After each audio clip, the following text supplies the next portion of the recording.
Good evening. This is the public hearing on a proposed budget for the Oshkosh Area School District for 2015-2016. Has this meeting been properly notified?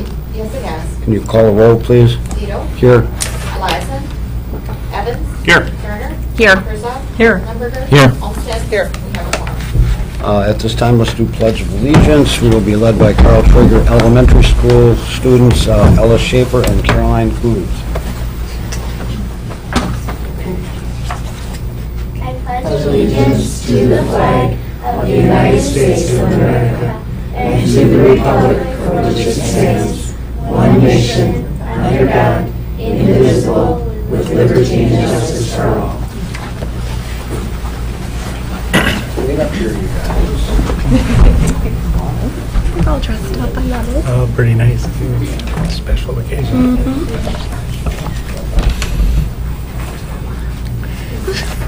And you guys can stay if you want, or you can wade through this budget thing with us.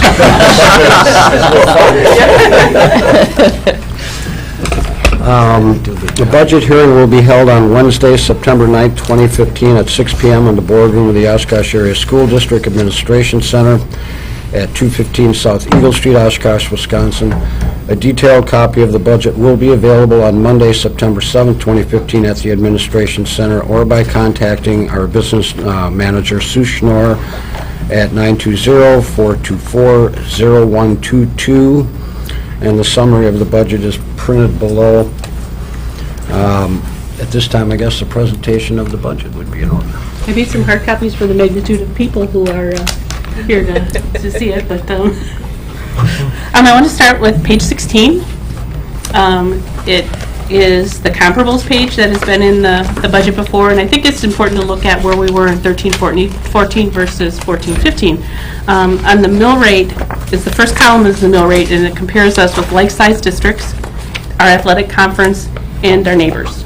And in 13-14 mill rate, we were about fourth from the lowest in our like-sized districts. We are now sixth, so we went down about 2. In our athletic conference, we were second, and now, as you can see, we are 5th, so we went down about 3 places. With our neighbors, we were second lowest last year, and in 14-15, we are now 3rd from the highest.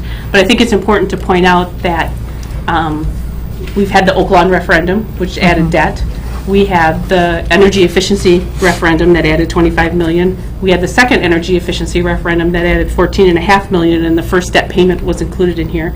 And then we had the $3.9 million referendum to exceed, so we levied $3.9 more than what we would have been allowed to levy if we had not. So considering all those things, for us to still be in the middle or even bottom of the rankings, and then compared to the state average is $10.26. We're still below the state average in all of those. So I think considering all of those additions that we did to still be in those rankings, I think is pretty good. If you look at the cost per member column, a thing I want to point out about cost per member is different organizations calculate it differently. This just isn't our total budget divided by the number of kids.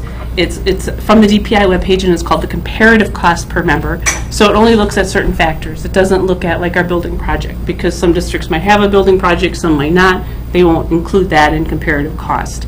And they take out some revenues that some districts might have that not others. So if you're looking at a cost per student number and you see different numbers on different sites, like the Taxpayer Alliance uses a different cost per student calculation than the DPI does. So it doesn't mean that a number might be right or wrong. It's just you have to look at the organization you're getting the information from and what they're including in that calculation. In our like-sized districts, in 12-13, this is always a year behind because I get this information from DPI, and they're always a year behind. So in 12-13, we were second lowest in like-sized districts, and now we are 4th lowest, so that didn't change considerably. With our athletic conference, we used to be the lowest, and now we are 5th lowest, or 3rd from the top. And with our neighbors, we used to be the lowest, and now we're 2nd lowest. So, and then you can see this, a lot of them are right within the ballpark there. There's a lot of our neighbors or like-sized districts all spend about, within a few $100s of each other. The next page, 17, is a new page I added this year. This shows us compared to the state average.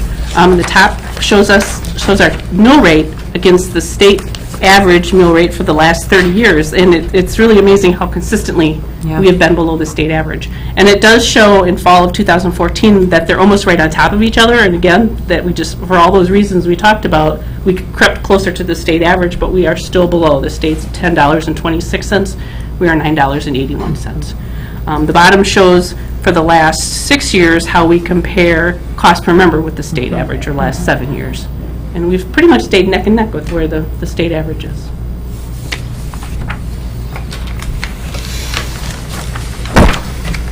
The next page I want to talk a little bit about is page 21. It's a chart that shows, just for Funds 10 and Fund 27, where the money comes from. Fund 10 is our general operating fund. It's the major day in and day out transactions come out of. Fund 27 is all costs associated with special education. And in the chart I'll show you a little bit later, those two funds together make up about 84% of our spending. And so this looks at just those two funds. And some of the numbers shifted here. Last year we were at 38% property taxes, now we're at 37%. And that should even drop even a little bit more because I didn't put in we're going to get about $900,000 more in state aid according to DPI. And I didn't put that in this budget at all. So when we come to do the tax levy in October, that actual state aid number will be factored in. Our equalization aid was 48%, it's now about 46%, but that again will go up if we truly do get $900,000 more in state aid than we're projecting. And we should really state that state aid is all entirely property tax relief. It's Correct. not net new revenue to the district. Correct. But And isn't this a pie chart of the revenues that we receive? Correct, yes, but DPI is projecting, as of July 1st, DPI was projecting we were going to get $900,000 more in state aid than we did last year. I didn't take that into consideration in any of these projections so far. Because it's not coming to us. Because, well, it's because it was just a July 1st estimate. finalized. It's not finalized Okay. yet. Right. And then as Stan said, it won't be used, it can't be additional money, it'll just be used to lower the tax levy. If we do get $900,000 more in state aid, because of the revenue limits, it'll just lower our property taxes, it won't be additional money to spend. Because the revenue limit caps state aid and tax levy, and I've already calculated what our revenue limit is going to be. And the only way that'll change from what I have projected is if our pupil count in September is off from what I'm projecting. Otherwise, that number is pretty well set. And so if the state aid goes up or down, all it does is change the tax levy. So if we get that, let me make sure I understand, because I get really confused. If we receive an extra $900,000 in state aid, then that alleviates the levy that we can then go Correct. out to the, okay, for property taxes. Sure. Correct. Got it. It Thank becomes you. a real benefit to the property taxpayer in the community. Got it. Right. So these variables, or this pie chart, will change a little bit depending upon how the state aid ends up coming in. Got it. Page 22 does this, almost the same pie chart, but it looks at the expenditure side of the equation, and it breaks up our expenditures by object, which is like salaries versus fringes, supplies and materials, equipment, purchase services. Salaries and benefits makes up 79, almost 80% of our budget, which it should. I mean, we are in the service industry. We don't have a factory line that has huge equipment needs. We are in the people business, so it makes sense that almost 80% of our budget should be people. Purchase services is high because those are things like our utilities, our bus contract, anytime we hire somebody to do a service that we don't have, that the employee is not ours. But all of these percentages have stayed the same as they were last year this time. Okay.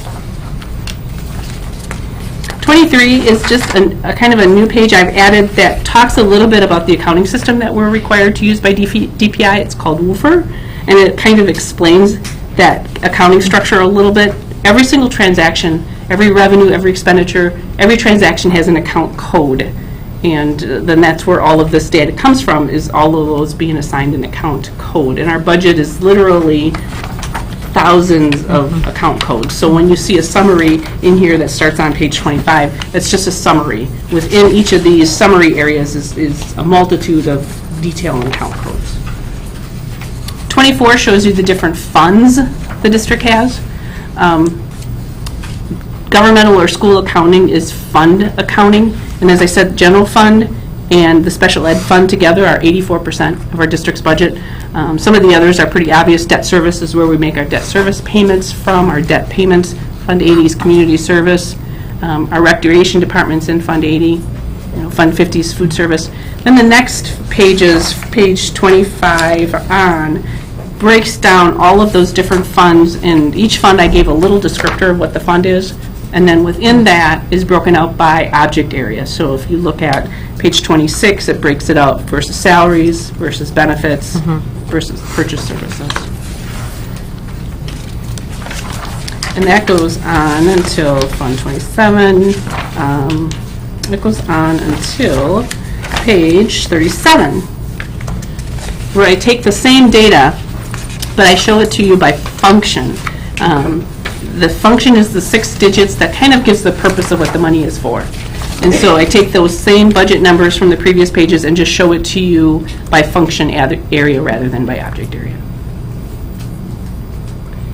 And just for funds 10 and 27, the other funds aren't significant enough to show it a different way like that. Yeah. Then page 38 shows you 2 different tax levy scenarios, kind of a best case and a worst case. The top is what I feel is the worst case scenario. That is assuming we will get no increase in state aid and no increase in property values. So it's probably like the worst case scenario out there, and if that happens, we're looking at a 3% tax levy increase. The bottom scenario is probably like the best case scenario. That is taking all the current information that we have and increasing state aid by the $900,000 that DPI is projecting that we will get. Now, I think the actual tax levy that I'll present to you at the end of October will be somewhere in between these two. Okay. Because the projection that DPI gives on July 1st just assumes that every district across the state spends their budget. And we spent our budget. We came in very, very close, remarkably close, to where we said we were going to. So our projection at DPI is fairly accurate. So if no other district made any other changes, that $900,000 that DPI projected is fairly accurate.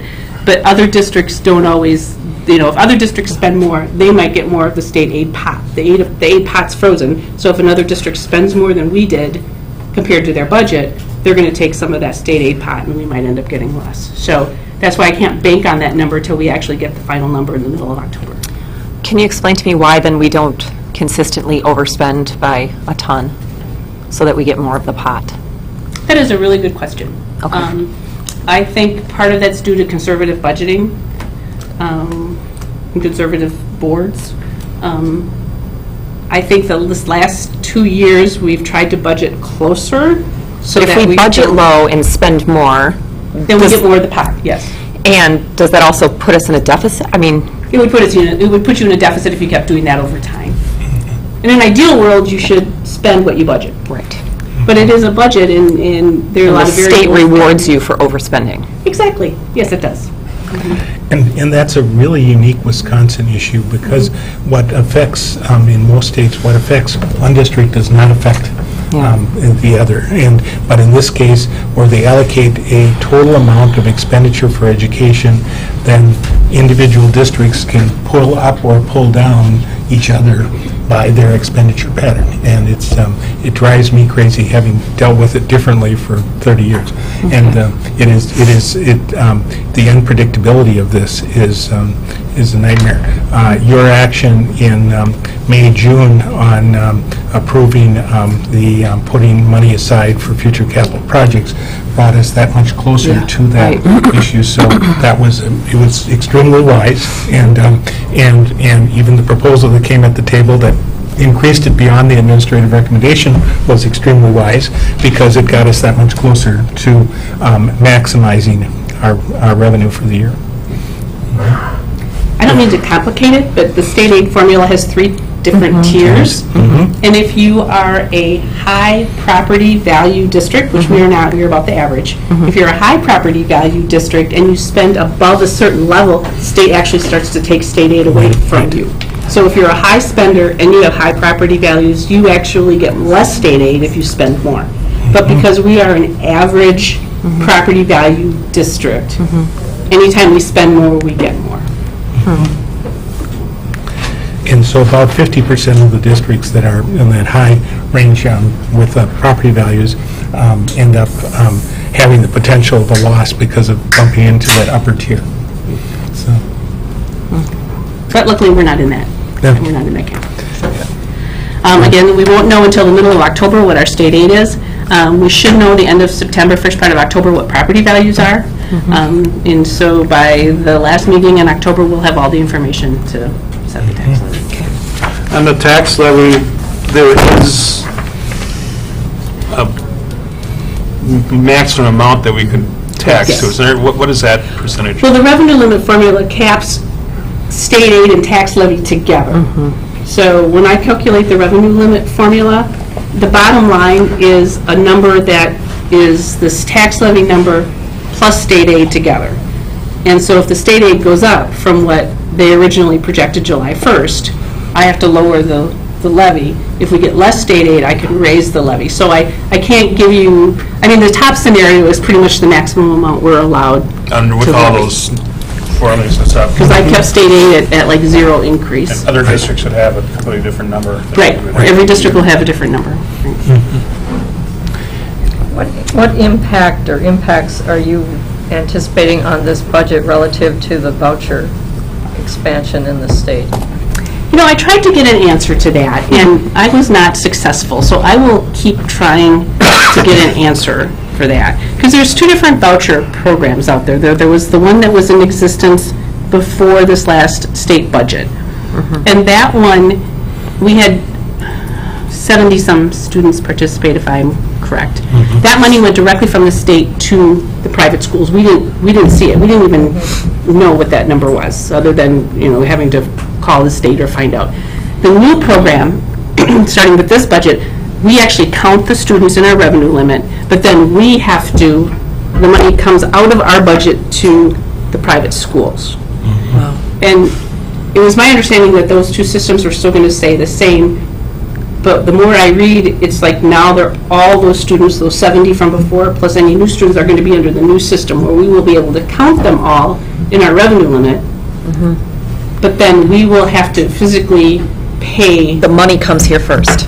I don't know if it actually comes here first or if DPI is going to make the transaction, but Okay.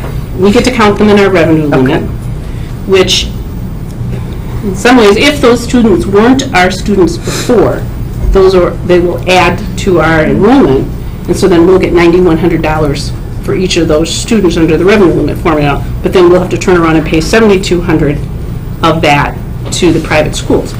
But if those students were ours before and already in our count, we're not going to get an additional $9,100. We've been already getting the $9,100 for them, and now we're going to lose the $7,200 to the private schools. And for simplicity's sake, if we deal with what the allocation of no more greater than a 1% growth in the number of students, then at probably 7 or 8 additional students beyond, if it was 80, we could end up with, or if it was in the 70s, at the maximum, a 1% growth from that number is there. So we'll probably more than likely have under 100 total students, depending upon how much change there is. But the prohibition and the kind of the meter valve that the legislature put into this was allowing a 1% increase. And based on everything Sue and I can determine, it's 1% above last year's number. And so, because they have to have a start base somewhere, and last year was not a neutral year, it was a year where there were between 70 and 80 voucher students already attending, and most of those, bearing in mind, I think virtually most of those were already enrolled in private schools before the voucher program started. So we didn't have a net loss of student enrollment, but based on the new incentives, a 1% would be, we'll have the total number somewhere probably under 100 students being impacted. So. In the scenario that you described there, I guess I'm kind of curious on the payout system with that. You said that we could end up actually taking the money physically and giving it to these schools, or DPI can. We do. Right. I believe it's going to work like open enrollment, but I could be wrong. With open enrollment, the DPI calculates how many kids are going between districts, but we never actually see the money. We just get this form that says we are taking $6,200 from your state aid and giving it to, the neighboring district where the child went. We know how much state aid we're going to get, but DPI behind the scenes then tells us how much they're going to subtract from our state aid to give to the neighboring district, and then they tell us how much they're going to add to our state aid for open enrollment in. I believe it's going to work the same way, but I don't have any confirmation about that. I would hope that it does. I mean, I would hope so, too. It's a bad case scenario, but I guess my point is I would hate to see us be put in a position where we actually have to pay private schools and do short-term borrowing to be able to deal with that while we're waiting for the state to send us the revenue. That would be. Because that's kind of a double kick, I'll find the answer out today. Yeah, and we are pretty tolerant with, because of how late the legislature adjourned, I think there's a lot of scrambling going on in Madison to exactly figure out how to put the rules together. And so we're fortunate that we have as much information as we have right now. So, and that's the blessing of Sue's experience and her network of colleagues, that they work very well together in trying to find the best answers for you, and that's excellent. And we'll try to find out more. The other thing I want to say about the tax levy is Fund 80 is going up almost 30%. And that is because we are transferring the cost of CLCs, after-school learning programs, to Fund 80, and I believe we had a workshop on that earlier this year. And that is a legitimate Fund 80 expense. Fund 80, DPI is really, not DPI, the legislature has really cracked down on what you can use Fund 80 for. As you're aware, it used to be under the revenue limits, and then for whatever reason, the legislature took Fund 80 out of the revenue limits, and creative boards and business managers use it as an opportunity to funnel as much stuff into Fund 80 as possible. I think Oshkosh as a board has done a really good job of really limiting what you move to Fund 80 to legitimate Fund 80 expenditures. And CLCs, after-school learning centers, are a legitimate Fund 80 expenditures.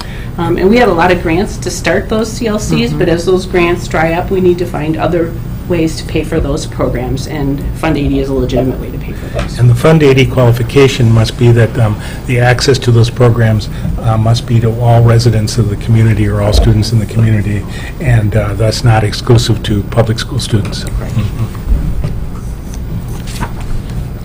And then the last page is just an outline of Fund 80.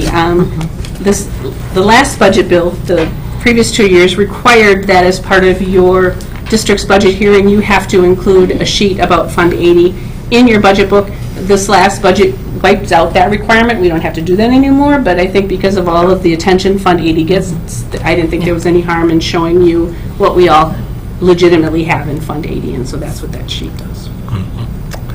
And I really think this is a healthy way to deal with it because of having a full extent, and how beneficial Fund 80 is actually to supplement programs for children across the district, both in recreation and the arts and as well.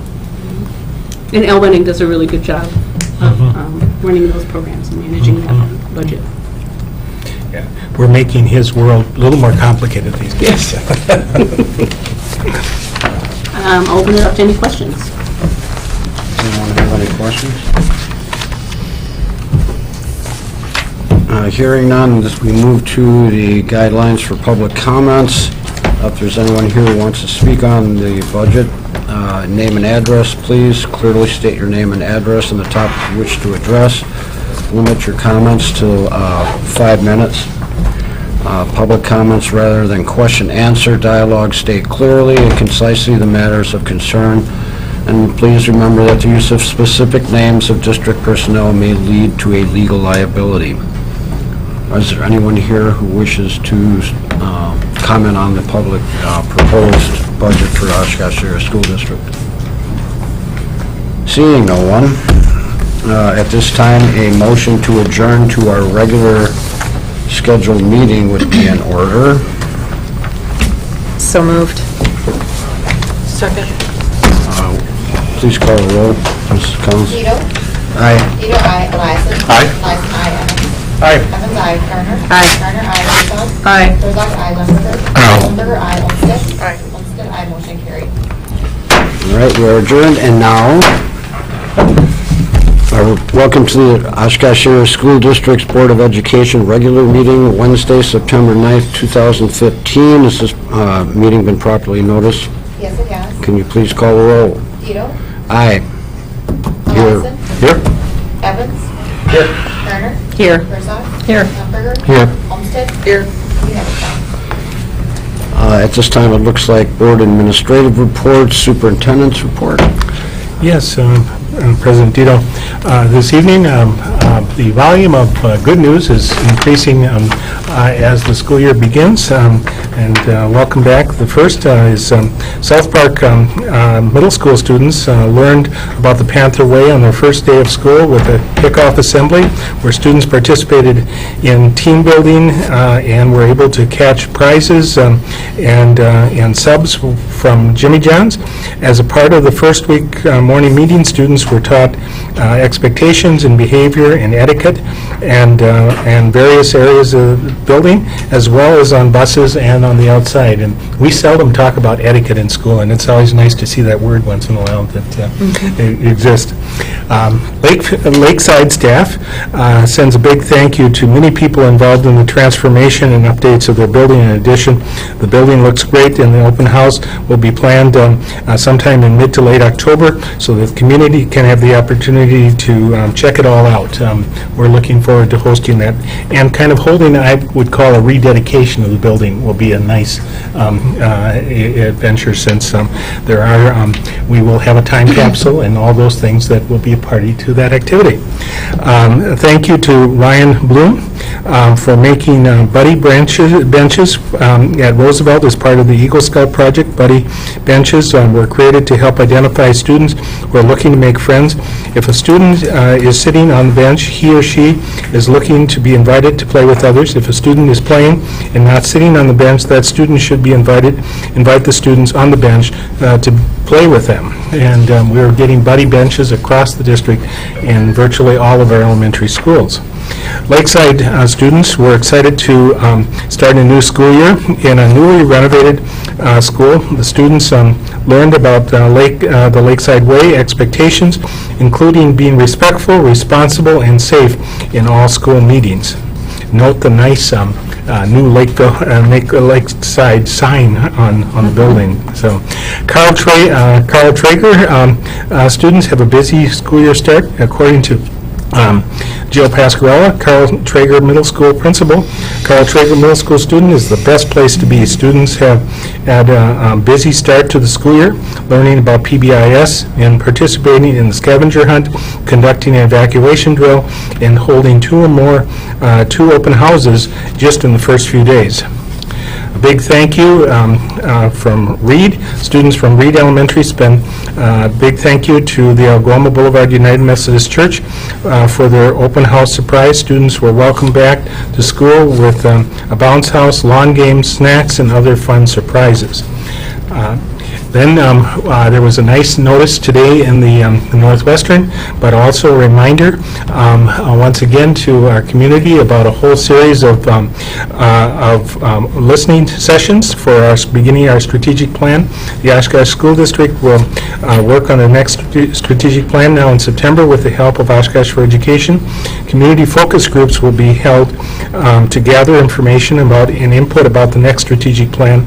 Listed are the dates and times and locations for the scheduled focus groups. We hope that you will take some time to provide important input at these meetings, and we look forward to hearing the results of those activities. I'm going to call upon Dave Gunlock to just kind of update you on two exciting days that are both of our high schools last week and yesterday for students, as we have a whole set of students who are now wandering around the community with clearly identified packages on their shoulders. Yeah, we have quite a bit of marketing going on throughout the community right now. There's a whole bunch of bags that say Oshkosh Area School District on them all over the place, about 3,000 of them, give or take.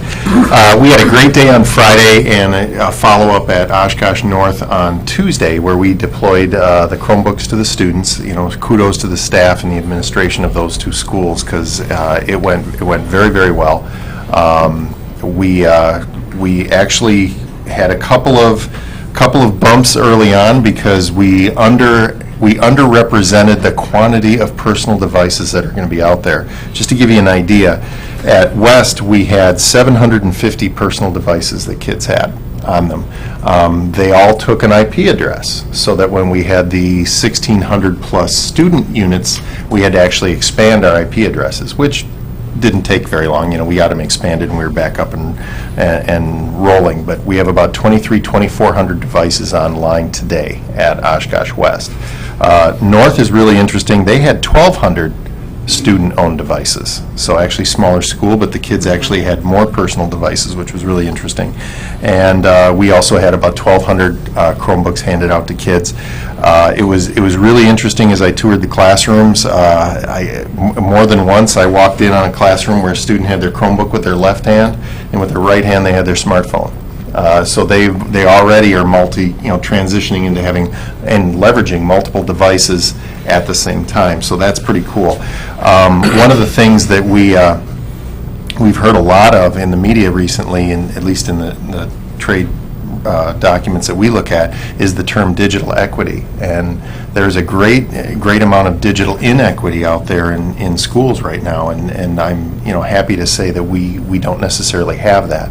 The only sliver left that we have to address at some point is we're going to continue to analyze the internet access that our kids have at home. And as I shared with you earlier, about 95% of our kids at West said they have internet access at home, wireless, and about 93 at North. So it's a smaller problem than we thought, and we think we have some pretty unique solutions. We've had some conversations with the Oshkosh Public Library, and they would love to see our kids and their shiny new Chromebooks come into the library. So we're definitely giving a shout out to the public library about that too. All told, today we had 13,000 devices on our network, to just give you an idea. So that puts us probably in the top, I'd say 5% of IT organizations in the state of Wisconsin right now, because we're running a pretty big shop. And it's going very well. Special thanks to the tech staff. We have a couple of minor issues. We have about 1 to 2% of kids who are having some authentication issues, but that boils down to our Cisco identity services engine that's keeping an eye on everything. So we may have to make a few tweaks to that, and then it'll be perfect. So. Other than that, it was an exciting day. The kids seem to be really enjoying the access. Our internet bandwidth held up. We peaked at 937 megabits of internet usage. We have a 1,000 meg pipe. Slid right in under the wire on that one. Right now, we average about 476. So it was only that initial time when everybody was logging in all at once across the entire school, and that was quite a bit of a load to take in a span of about 10 minutes. So things have stabled out very well, and of course we have plans to expand our internet bandwidth right now. We're working with WISNet. We're going to go from a 1 gigabyte pipe to a 10 gigabit pipe. And the good news about that is there's not a cost to that. They've already provided us with the switch, and we have a blessing in that we touch UW Oshkosh, which is where we pick up the internet. A lot of organizations and school districts don't have that benefit. They actually have to build a faster transport every time they want to upgrade their bandwidth. So we have a few minor tweaks to make on the network side, but we're very excited about that. So just wanted to share with you it was good news, and now the exciting fun begins. So. And I would just like to add and congratulate Dave and his team, but Dave's leadership in bringing this about. It was most gratifying at both high schools to see in classrooms and see students walking and smiling with knowing that they've been cared about. And thanks to the community for supporting this effort, but it makes those 90 or so presentations that Dave and I did throughout the district make all worthwhile. And we also thank both the technology, but all of the C&I staff were all deployed to assist in helping across in each building and working through that process. And it was not an action of just a handful. We wanted to make sure that the implementation was successful, and Dave mustered with both the technology and the instruction side a massive support system, and then certainly thanking our classroom teachers across the district, because across the two high schools, because they were the tutors and the guides for the presentations through all of the acquisition training that had been prepared by our staff internally, as well as some external trainers, all the way through from basic operations, of which, as several teachers told me, we're doing this to make sure we cover every child, but the bottom line is most of the students know more than we do. I was getting texts from my son during the day. He's like, Mom, I went from a college class and now I'm a 4-year-old learning how to stand it and open it. I'm like, honey, you don't know. Some kids might not know. He's like, Mom, seriously. So the teachers were, I agree, the teachers were laughing, saying, just bear with us, we got to cover it all, and then we'll never have to do it again, and So, but he was texting me, he was getting on the internet why they were opening it, so they had, so I do have to thank you, because I got 7 boys saying that it was awesome, and that they're excited to be able to type instead of iPads, and the keyboard, they were excited about having a keyboard, to do their homework, so that was... The best moment I had was at one of the schools, a student came up and they were hanging onto the device, and they said, you have no idea what this, I had no chance of getting something like this at home. This means a lot. Thank you. And they walked out. I'm like, okay, that does it for the year. I'm good. And I had several of those experiences as well with students coming up that really spoke to the issue, and it brought tears to one's eyes to know that we've done something that will assist in education as a wonderful tool, but having access to a world that they were deprived of up until yesterday or last Friday. And I would echo what Stan said. Our staff did an amazing job. I mean, they really did. And with any rollout of that size, nothing goes perfect. There's always going to be little bumps in the road, and they handled it very, very well.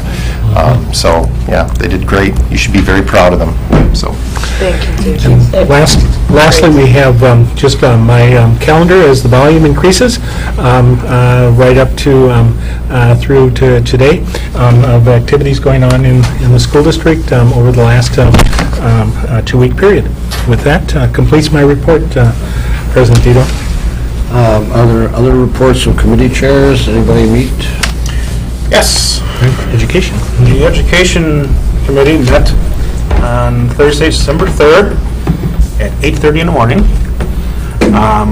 And this was, the whole meeting involved math. And I thought it was very interesting, because I don't think I'm telling tales out of school. I struggled when I was in school with math.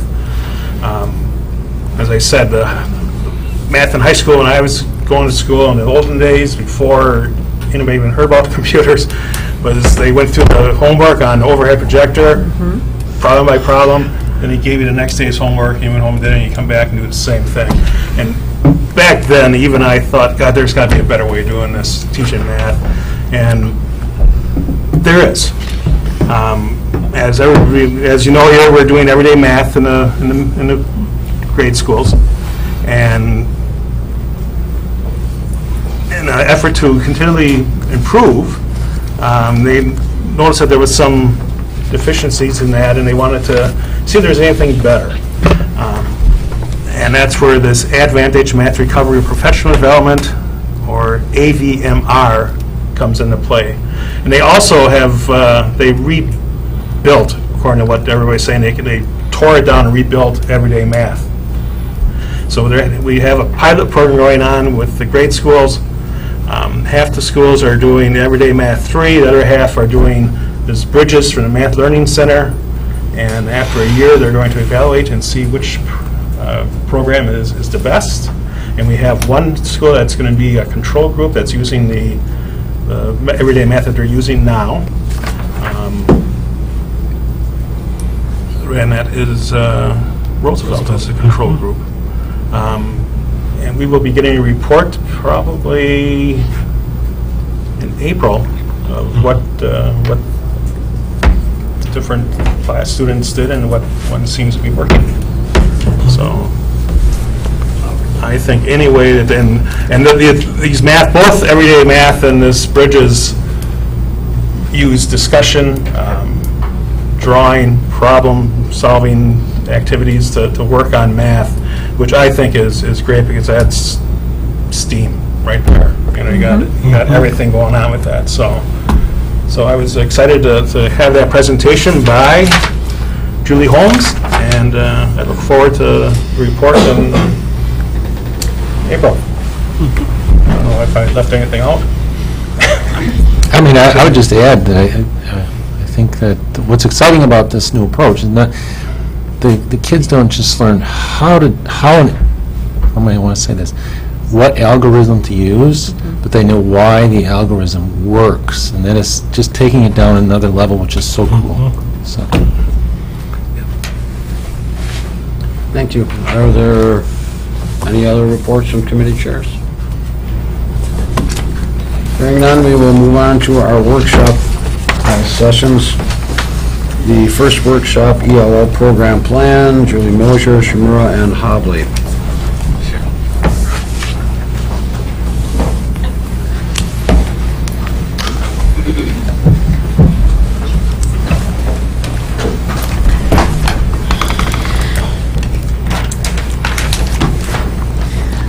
Good evening, and it is my privilege to introduce some of our presenters this evening, and also to show off some of our awesome staff that we have in our Oshkosh Area School District ELL department. Over here on the right is Dawn Shimura, who is an ELL teacher at Merrill Middle School and our new ELL coordinator, and you're going to see why. Within our data and our program plan, we really were in need of a coordinator. I have Justin Habel over here, a longtime ELL teacher in the Oshkosh Area School District from West High School and a teacher leader within our group, and he was very instrumental and a facilitator in putting together our program plan. And then on my left is Fran Caruana, and Fran is our Oshkosh Area School District Refugee Liaison, who has been working with us going on for 3 years, I believe, in that role, and we'll talk about her role within the Oshkosh Area School District. So why ELL program plan and why the development? So when we put this together, we first had to come up with why are we doing this in the first place. And so our mission for our ELL program plan is to prepare our ELs, our English language learners, to be college, career, and community ready. Because no matter who our students are within the school district, that's what we want for all of them. But our EL learners, our English language learners, have a few more challenges. So just imagine you pick the country, you pick the language, put yourself in there, and then decide that you are going to go to school full time, or if you're an adult, you're going to pursue your career without that language, and you're brand new to the country. And imagine your challenges and the things that you need. So, through collaborative instruction, the Oshkosh Area School District, we immerse our ELs into content-driven courses while building the cultural awareness for them and for the students around them. And our English language learners also receive linguistic, social, emotional, academic, and cultural support in an inclusive environment. Because just imagine, how are you expected to learn a language, a second language, or maybe even a third language, if you're not truly immersed into it? So just imagine, once again, that you're in that country, and if you were told not to go out and be immersed in the culture, how are you really going to learn that language? And so we really believe in that inclusive environment. So now I'm going to turn it over to Justin to talk a little bit more about the development of the plan. Go ahead.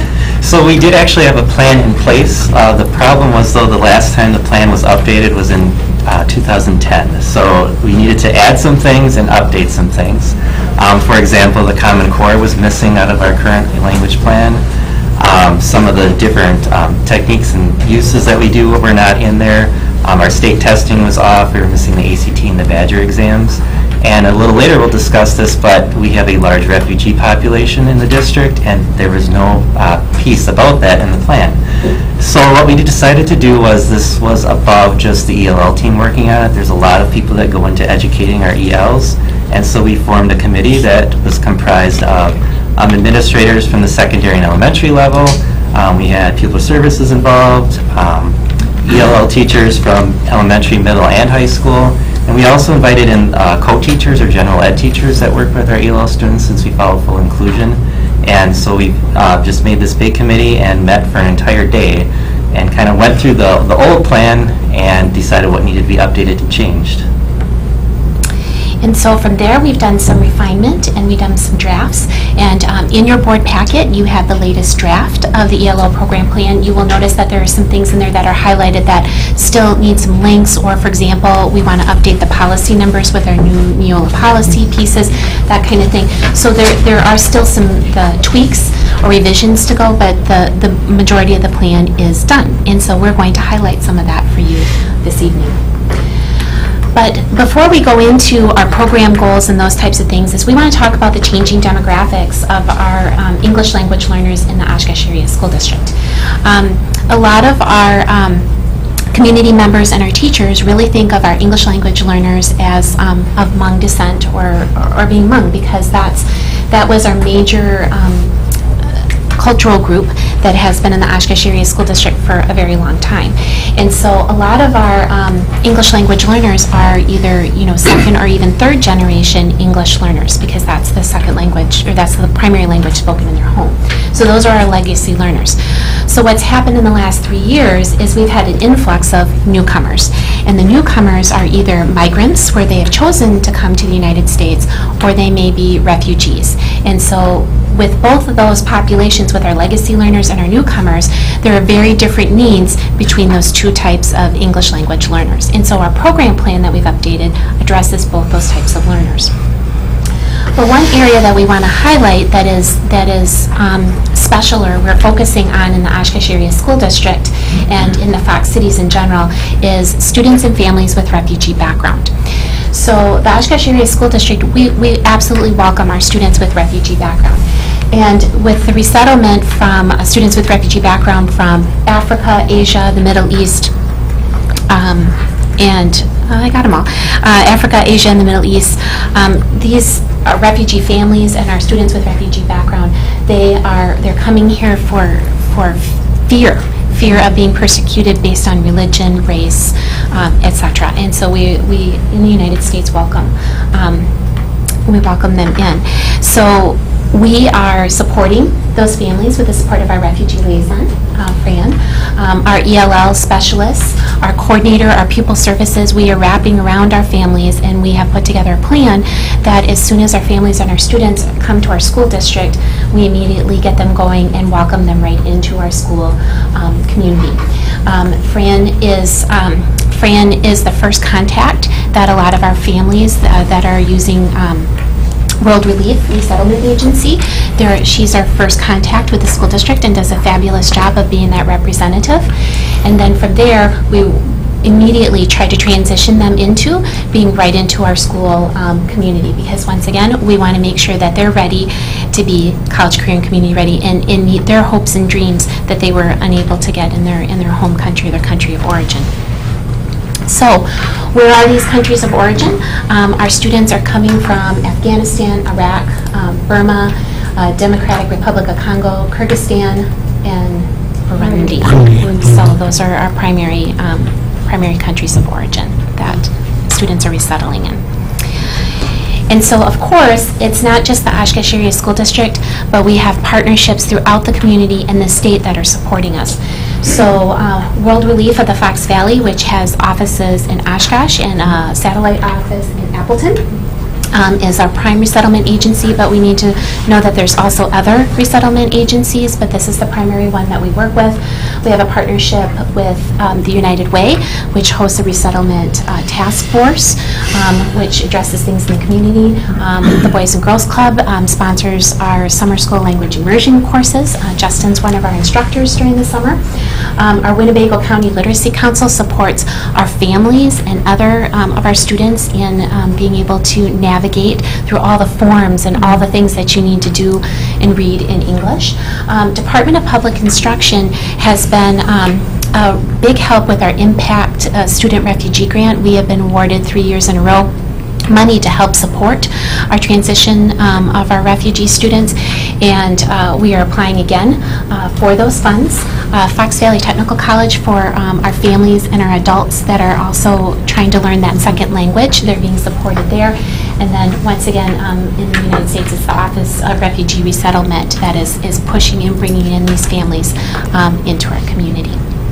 So, and if you have questions on that, Fran, and UW Oshkosh, with their support, they have an English language learner program to certify teachers within there. And so Fran would be happy to answer questions if you have some more about questions about partnerships or any of those pieces. So, where and who is our Oshkosh area students, ELL students? Where are they? This is our 4-year data trend, and as you can see, we've gone from 392 students 4 years ago to our most current numbers as of 24 hours ago is at 497 students. That's our current enrollment, and you can see how things are moving and shifting. We've had the biggest increase in our high schools, and then also in our elementary schools. So that's where we are right now with our current student data, and that is constantly changing because we have newcomers that are still moving into our area, and we expect some more students coming in the next few weeks. This graph here shows our ELL student population by their English proficiency level. Blue is elementary schools, orange are our middle school students, and yellow are our high school students. And so you can see level 1's at the bottom, level 5 is at the top, and you can see it doesn't matter what grade level they're in, we have all proficiency levels in English. So just imagine if you are a high school student coming to America, coming to the United States, and you have very little or no English language skills, which we have students, and perhaps you've had interrupted education, so you haven't been in school perhaps for a year or two, or 3, 4, etc. You've been in a refugee camp, and imagine how you are going to tackle high school and the very demanding and rigorous pieces of high school. So there's a lot of challenge, but our students are so optimistic and hopeful, and our teachers are great because we can support and we can do that with our students. The big thing about this is when we look at this, there are 29 different languages that are spoken within the Oshkosh Area School District that our students bring. And what a treasure. And the big thing that we talk about with our students is being bilingual or multilingual is an absolute plus. And that we have to keep remembering that even though you may not speak English now, you don't speak English yet. And that is just going to be an asset for you as you go forward. And imagine your career opportunities and the things that you can do being bilingual or multilingual. And we want to really emphasize that with our students. So students with refugee background, once again, that is a growing population, and you can see our 4-year trend here. We started with 31 students, and we're currently at 75 students. Now, when we say 75 students, that's the ones that we actually know about. And so, Fran, do you want to talk just real quickly about why that might be a little bit of a discrepancy? Yeah. So currently, the World Release, the resettlement agency here in Oshkosh, collaborates with me and shares information ahead of the arrival of the refugees. So we understand that we're receiving refugees approximately 2 weeks before they actually arrive in the United States. If an agency doesn't approach the district ahead of time, you don't know that piece of information. And so what you have is a newcomer arriving at your registration desk in the office. Whether they're an immigrant who chose to come here and migrate for economic reasons, or whether they're a refugee, you don't know when you register a student for school. I know through the resettlement agency. So that said, there are a number of refugees who have arrived in the Oshkosh Area School District who are not accounted for because they haven't disclosed that, or they arrived just prior to my role in 2012. So going back to the language groups and the cultural groups, you notice that the Sudan was not accounted for. And that is because the Refugee Resettlement Agency has not resettled Sudanese refugees since my role started. Okay, so the numbers are much higher.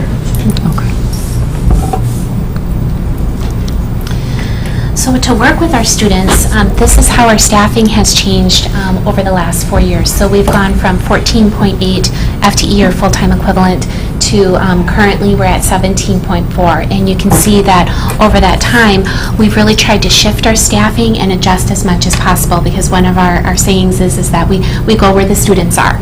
And so as students come in, we shift, and so you can see we pushed up FTE in the high schools and then went down a little bit in the middle schools, and so we're trying to do that.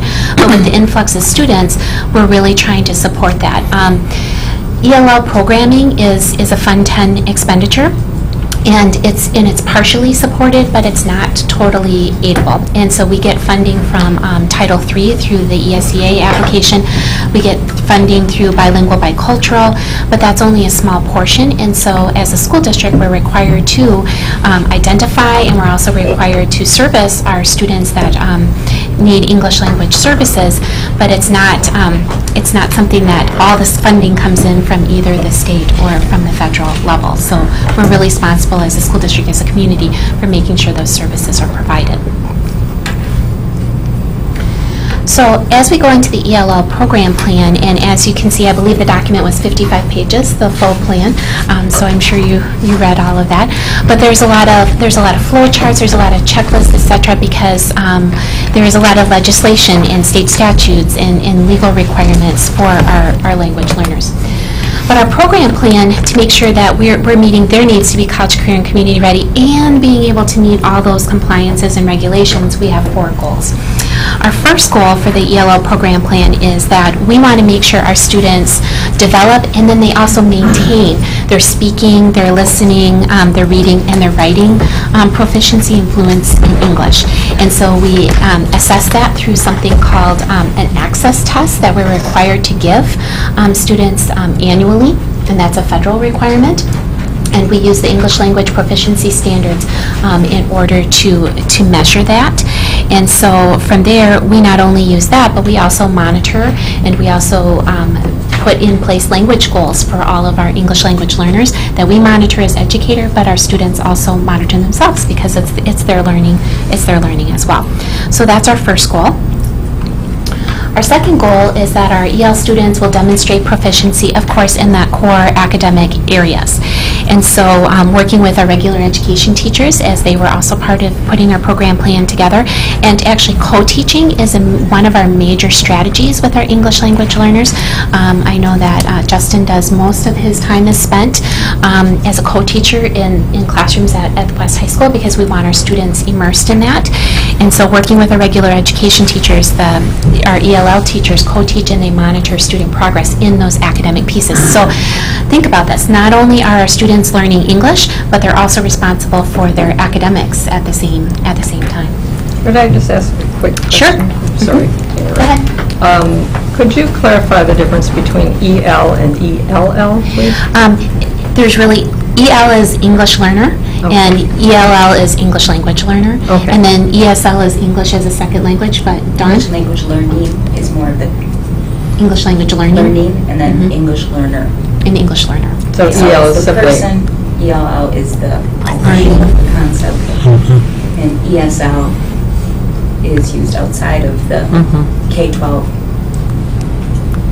I know that environment, over so- time, the acronyms and Yep. the names have Oh, yeah. changed, even though the essential goals of meeting the needs of each student basically is what it comes down to in the end. Thank you for that clarification. And part of what I, at least once every couple of months, I have to clarify for a citizen of the community who wonders why we have the privilege of teaching a second language. Well, they want to know why we're ending up with teaching all these different languages. Now, we're teaching English to these students because they wonder why we don't offer all these languages that children come with to us, and people get really confused. Our goal is to help certainly celebrate their present language, but to enhance their skills with English. we don't teach those other languages. And, but I spend time on the phone at least once every other month with somebody upset why we are teaching all these languages, and isn't that excessive? No, we're not. We're working very hard to respect and honor those existing languages, but moving on to making English the second language. And it's a clarification that is, I'm always amazed after all these years of delivering these services that we're suddenly wondering why we're teaching in those second languages.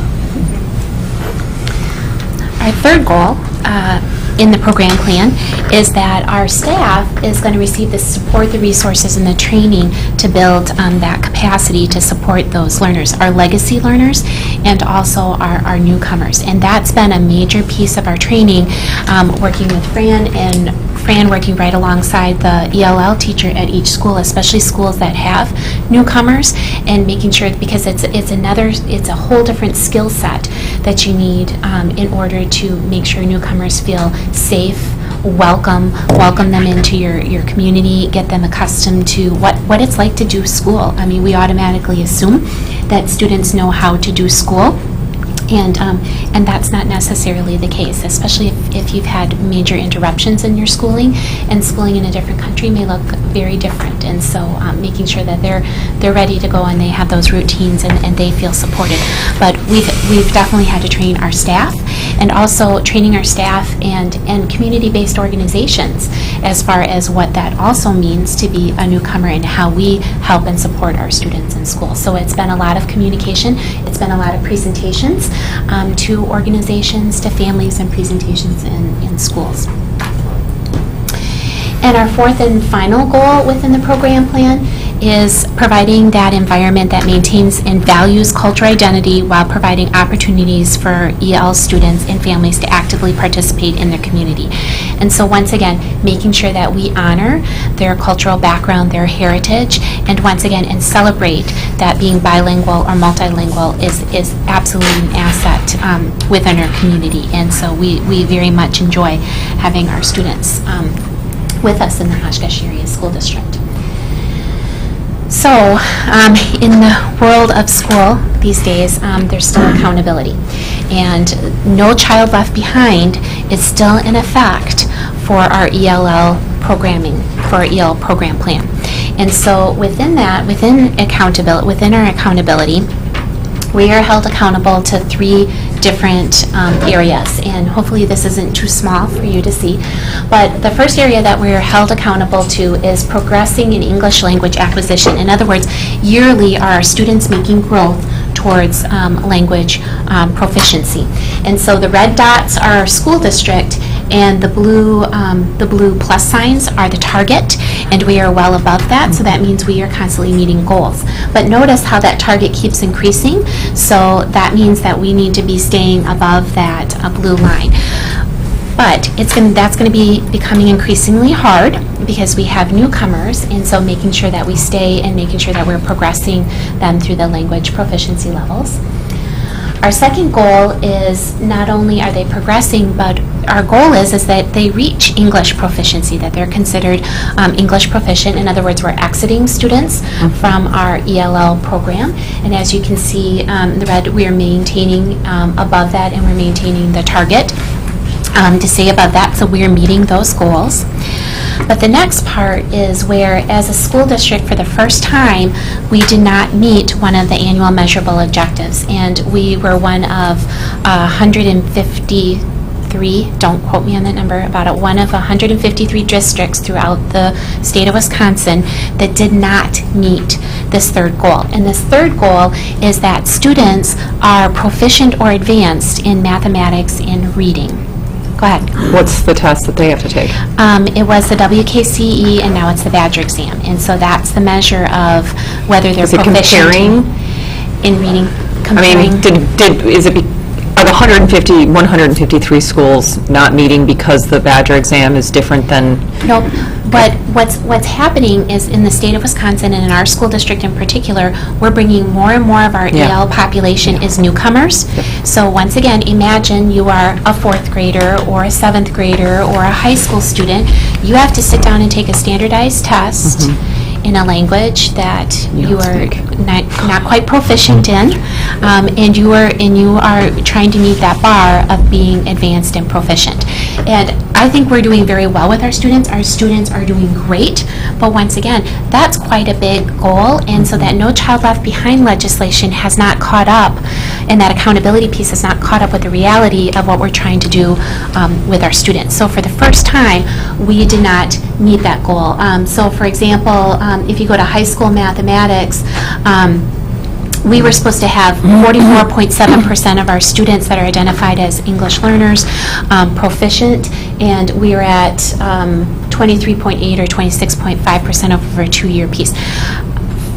That's quite a high bar that we're talking about for students that they're not totally English proficient yet. Go ahead. What I recommend is thinking about having you and your children being tested in Mandarin Chinese in Beijing 1 or 2 years after you arrive there in these same tests, and the reverse would be absolutely the same combination. The issue that over time, certainly learners would be more proficient over time, but from the standpoint of being either whether it's Russian in Moscow or Mandarin Chinese in Beijing, your fitness to be able to be tested in that language and meet the standards simply is not there.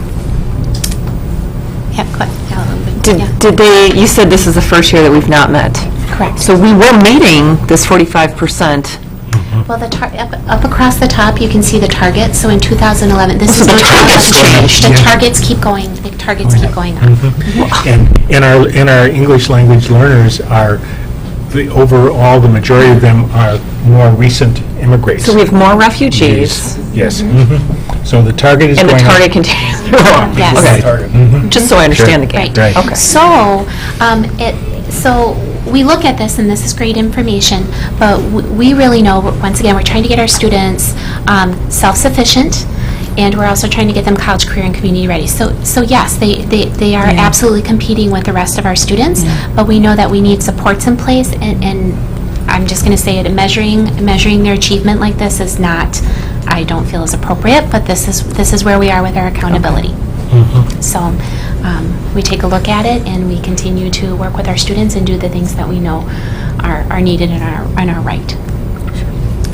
I just wanted to comment on this. I can speak from personal experience that this district has benefited greatly from a very dedicated group of individuals serving the ELL population, the EL population, whichever we're calling it now, for many years. And teachers and paraprofessionals, administrators, classroom teachers who have really extended themselves in so many ways to try to help these people achieve their dreams and their goals. This piece has been a challenge for probably 10 to 12 years because the targets have changed annually.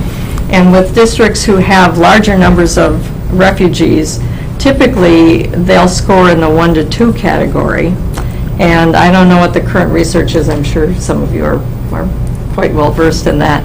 But the research used to demonstrate that it took 5 to 7 years of English instruction before you were considered eligible or ready to take tests, and yet we're forcing these children to take tests who are here within a matter of months. So the playing field has changed, the rules have changed, and I'm not trying to make excuses.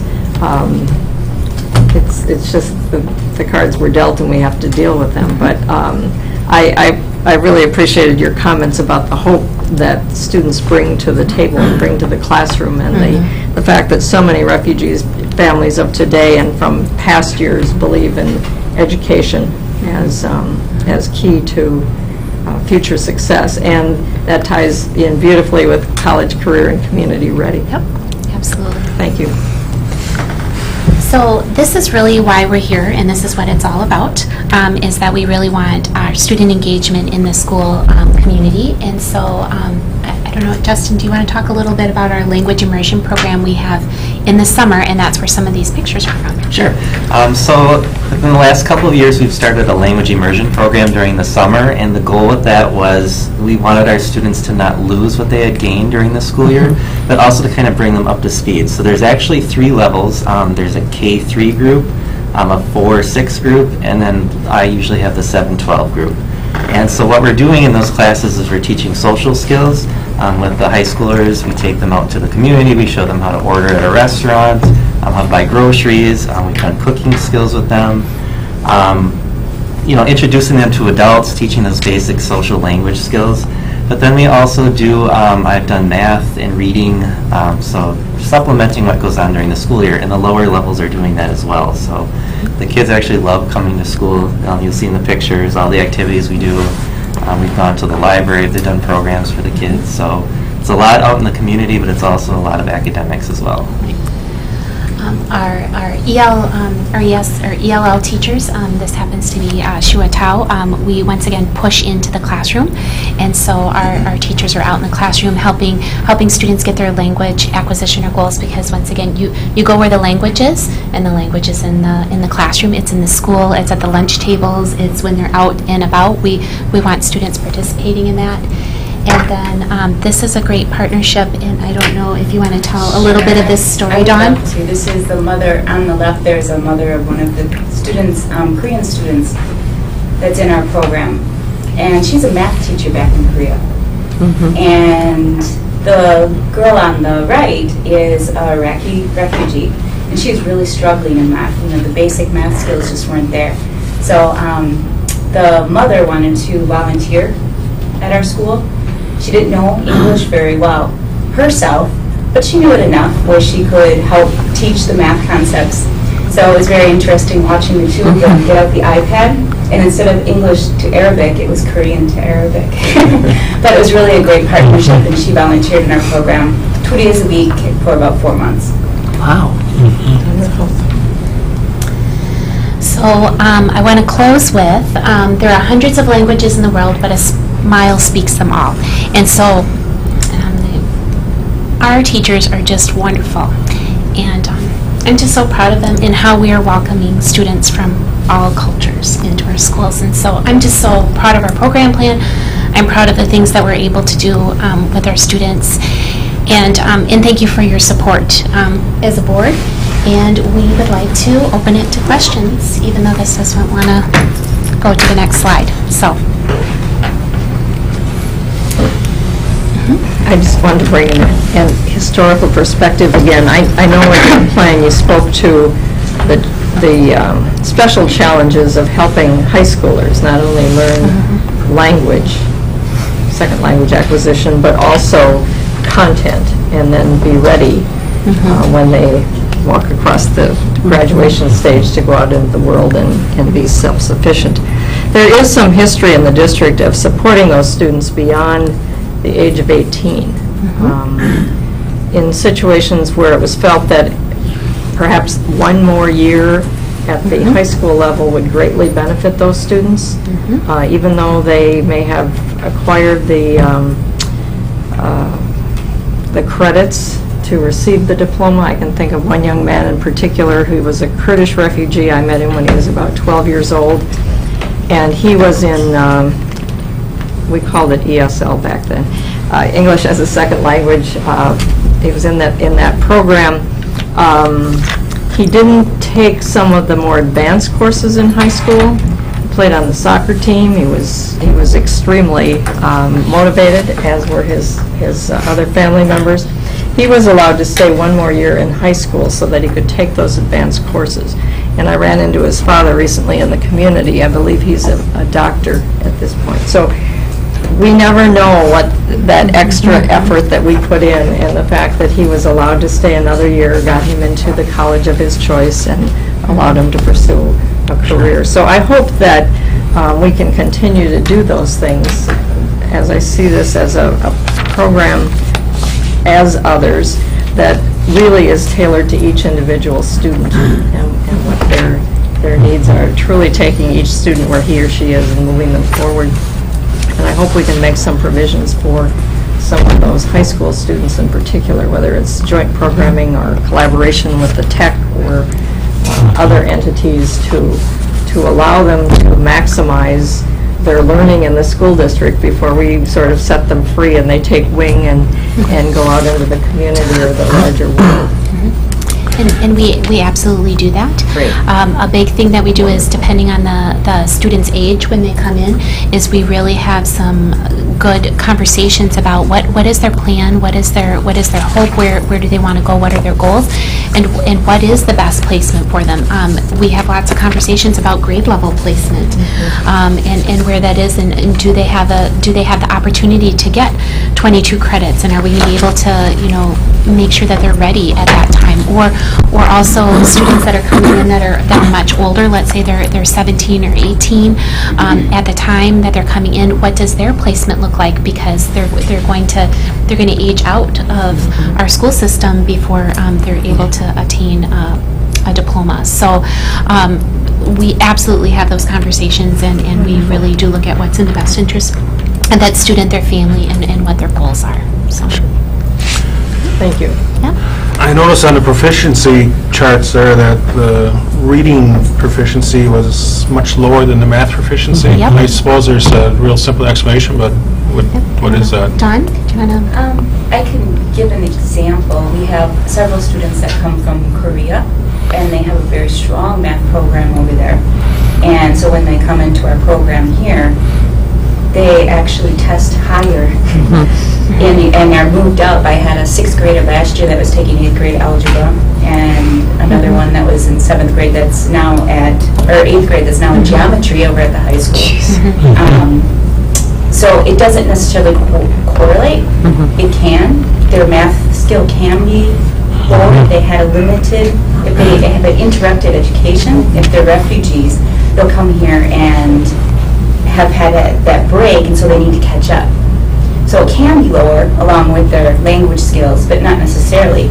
They may be very proficient in math back in their home country, come here and just have to relearn that vocabulary, the math vocabulary, and learn, how to get through a word problem, the language of the word problem, but not the math concept itself. But you're asking about reading, aren't you? No, he said what's the difference? Why was No, one you more answered. than, constantly lower across the Yeah, board? and the reading is going to be constantly lower because you're measuring reading in English, whereas math is a much more universal language, yes. universal language. I'm a beneficiary of English language learning, as my first language is not English, and I still remember sitting and looking at the admissions paper that admitted me to an undergraduate program, and with the proviso that said, recommend English for the foreign-born. That was the condition of admission was that my other scores were fine, but when they looked at my English scores or literacy, it was recommend English for the foreign-born. One does recover.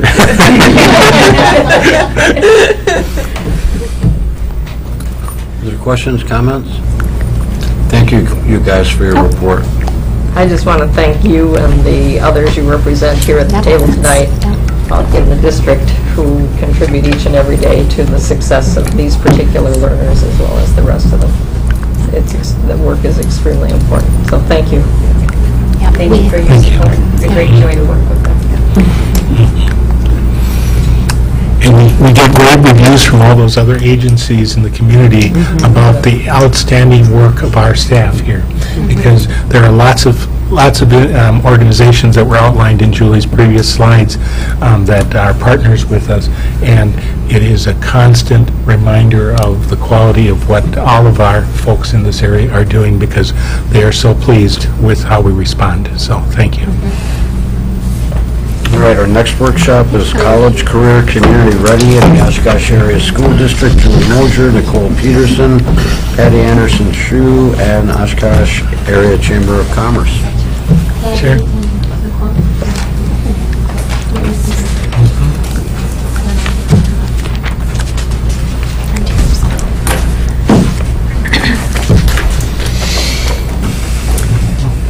Come on, sit down. So we have more presenters with us, so, well, it's my privilege to do the second workshop of the night. And we are going to be talking about what it means in the Oshkosh Area School District to be college, career, and community ready. In the last workshop you saw with our ELL program plan, we talked about that as a goal for every student within the Oshkosh Area School District, but what does that truly mean? And so we are going to outline that and talk about our plan within that. But before we do that, I have some introductions here. And of course, I'm Julie Mosier, the Director of Curriculum and Assessment. And this is? My name is Nicole Peterson. I'm the Career and Tech Ed Coordinator for the district. And I have? Patty Andreessen-Shu with the Oshkosh Chamber and the Director of Education and Workforce Development. Yep. And Patty, can I have you introduce some of our guests behind her? I would love to. I'd like to introduce Ryan Rasmussen. He's with DAA, representing a culinary program, and is going to talk about some of the work experiences that we've had there. Karen Landgraf, who is going to speak about the CNA program that we have this summer, and also in culinary. And she is a teacher at Oshkosh West.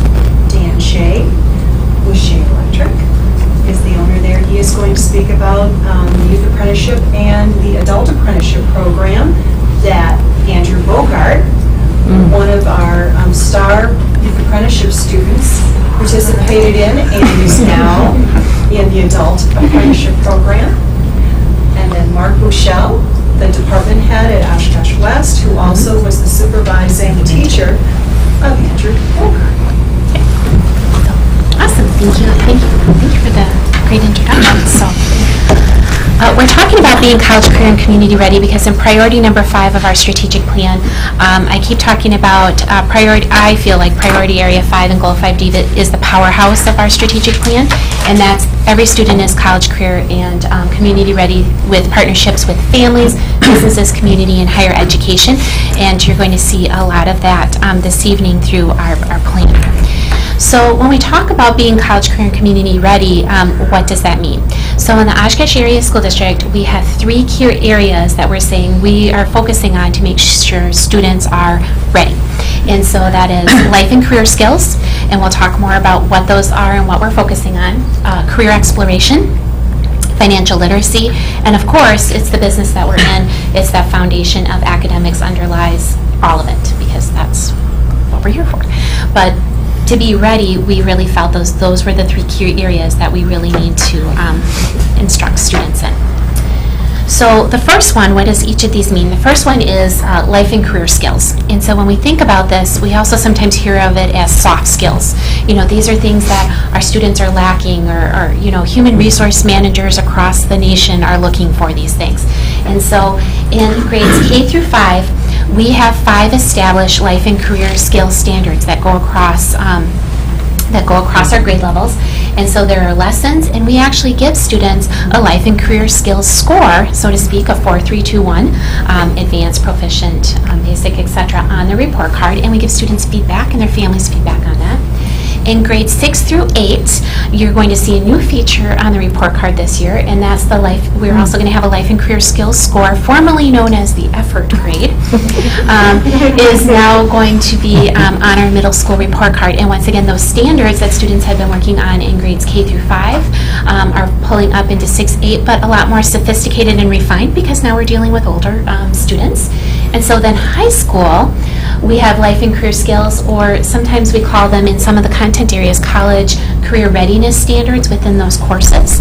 And we also have a special relationship or partnership that we are working on for high school, and I'm going to turn it to Nicole to talk a little bit about that. So the cool thing about the life and career skills is the cross-the-board action that we can have. So in personal finance is a required class, and so that's kind of where we're going to start with the pilot. And the SHRM group, the Society of Human Resource Managers, we've been working with them probably for up to 5 years now, talking about what do we need to be doing, because they're the ones that are getting our students. And you've heard it from the community saying, yeah, that's all great, but they're not ready. They're not ready to be an employee, and that's really where the impetus was behind all this. So we had a conversation with SHRM. They're like, this is exactly right in our wheelhouse. This is where we want to be. So we've written some grants. We did a couple things. You might have remembered about 5 years ago, we had the big push for Wish Careers when that was all the rage. And that's on hold right now, but they still have the energy. So what we piloted last semester in the personal finance classes was looking at those life and career skills, and they're all the things that you're always talking about that everybody wants. Well, what ended up happening is that when the SHRM people went into the classrooms, the conversation was always redirected to things that what the kids wanted. So they started talking about interview questions and resumes. So then the light bulb went off and said, well, why don't we use the skills that SHRM is really good at? They're good at hiring people, they're good at keeping people, they're good at firing those that can't keep the pace. So instead of really focusing in and saying, well, we're going to teach you initiative and self-direction today, kids, let's try that, we're going to really focus it around resumes, interviewing, and getting a job. So the cool part about it is they actually did this last semester with the communities school at Oshkosh North with those 75 kids. So now we're going to try and take it just one step further with the personal finance. We're going to do a little pilot, and what's going to happen is the SHRM people are going to come in 4 or 5 times, talk about resumes, talk about interviews, bring in their personal examples. This is what you can't do if you really want to get a job. With the ultimate goal at the end is an interview-a-thon, and that's where we learn from communities. So we bring actually in businesses that are looking to hire a 16, a 17-year-old kid. I don't want the CEO of BMIS to be interviewing these kids because they're not hiring a 16-year-old. But we brought in, bringing in the Cousins of the world and the Walmarts and the festivals. So then those kids are preparing for actually to do something. So now all those lessons have a little bit better meaning. So we're going to pilot that a little bit in this first semester. The partnerships with SHRM are excited to be a part of it. The finance people are like, yeah, this fits right in because we talk about goals and what kind of money I need to make, and I don't want to be driving a Cadillac when I'm 25. Well, that's cool, but here's the kind of job that's going to be realistic for that. So that's where it's kind of a nice match in those college and career readiness skills. So a great partnership with SHRM, and really some movers and shakers in that organization that are ready to help us out. So it's very exciting. So SHRM started off with life and career skills with us, and you'll also notice that with our one-to-one rollout, we are linking our life and career skills along with digital citizenship. And so we've made a purposeful link between those as we go forward with our one-to-one technology rollout. So when we talk about the life and career skills, a lot of questions come up, well, what 5 ones are you talking about? And so these are from the 21st century, the Partnership for 21st Century Skills, and they are flexibility and adaptability, initiative and self-direction, social and cross-cultural skills, productivity and accountability, leadership and responsibility. And so once again, anytime that we have talked to anybody who does anything with human resources, they go, oh my gosh, if you could get our students or anybody who's coming in to have those be proficient at those 5 things, wow, they're going to be college, career, and community ready. So those are our 5 standards or 5 focus areas. And that's in life and career skills. The next piece that we have is financial literacy. We've had a financial literacy graduation requirement since 2007, I believe. And we have just put into place with some funding from the state, a grant that we got. There is a common assessment in all of those graduation required financial literacy pieces so that we make sure that students are getting the skills that they need. In 8th grade, we started last year, every single 8th grader goes through Teen Money, which is a grade 8 financial literacy class in partnership with Junior Achievement. Every single 8th grader, with the help and sponsorship of Oshkosh Corp, goes to JA Finance Park in North Milwaukee as part of their capstone experience. And it's I don't know if any of you've done a reality check where you get a career, you get a family, maybe you get a few kids or a dog, and then you get your income, and then you go out and you have to budget for the month and actually do this. When you go down to Finance Park, it's not just like on a piece of paper or you're doing it. You actually go and you go to the department store and buy your socks for the month, or you actually go to the grocery store, and it's like a real life simulation, and it's pretty neat. And so that's sponsored with Junior Achievement. Also within our high school, we have a partnership with F&B Fox Valley, which we do the EverFi program with our students. And if you remember from last spring, we had a report out on that, and our students do very well. They score, because that's a national program, and our students in financial literacy, when they're on the EverFi program, score in the top 5 or 10%, I believe, when they go through that. And then lastly, in K-5, we partner with Junior Achievement at different grade levels to deliver those financial literacy pieces. So that's financial literacy. And then the last one, which we have all of our guests here to talk about, is the career exploration piece. And so we have partnerships with the Oshkosh Chamber. We're going to talk about youth apprenticeship and what that means and why we have changed a little bit to really pushing that curricular experience, that work-based learning. And also, everything that we're doing right now is focused and purposeful and leading us to the academic and career planning requirement in Agenda 2017. And that's Tony Evers' strategic plan for where the state of Wisconsin and students need to go, and academic and career planning is part of that. And we are going to be required in the 2017-18 school year. Every single student is going to need to have an academic and career plan, and we are already down that pathway to be ready for that. And we are currently using the 16 career clusters to help drive that. So within that career exploration, we use the model of know, explore, plan, and go. In other words, you need to know as a student, who am I? Then once I know who I am, explore my different possibilities, what my goals are, then come up with a plan, and then go and adjust and go from there. A lot of times we also talk about we'll have students that they talk about the different things they want to be when they grow up, and we make sure that all of our students can meet their dreams, and we never squash a dream, but we always make sure that they have parallel plans. Okay, so if you're in the market to be an NFL football player or a WNBA basketball, female basketball player, whatever it may be, we always make sure that we have parallel plans, because you never know what happens in life, because in that goal part we need to adjust and accommodate along the way, so we have parallel plans. We do academic and career planning conferences, and we're going to continue that with Agenda 2017 in grades 5, 8, 10, 11 in that high school range. 8th grade, we have, and you've seen the good news report on our career exploration fairs, our structured life and career path day, our structured job shadows, thank you. Our numerous dual credit options with CAP and Fox Valley Technical College, and then youth apprenticeship and industry certification, because we may be all college, career, and community ready, but how do we measure that? We measure that by making sure students are enrolled, enlisted, or employed. We want to make sure that you have a plan when you're walking across the stage. You know what you're going to do after you exit, after you've shaken hands and got your picture taken.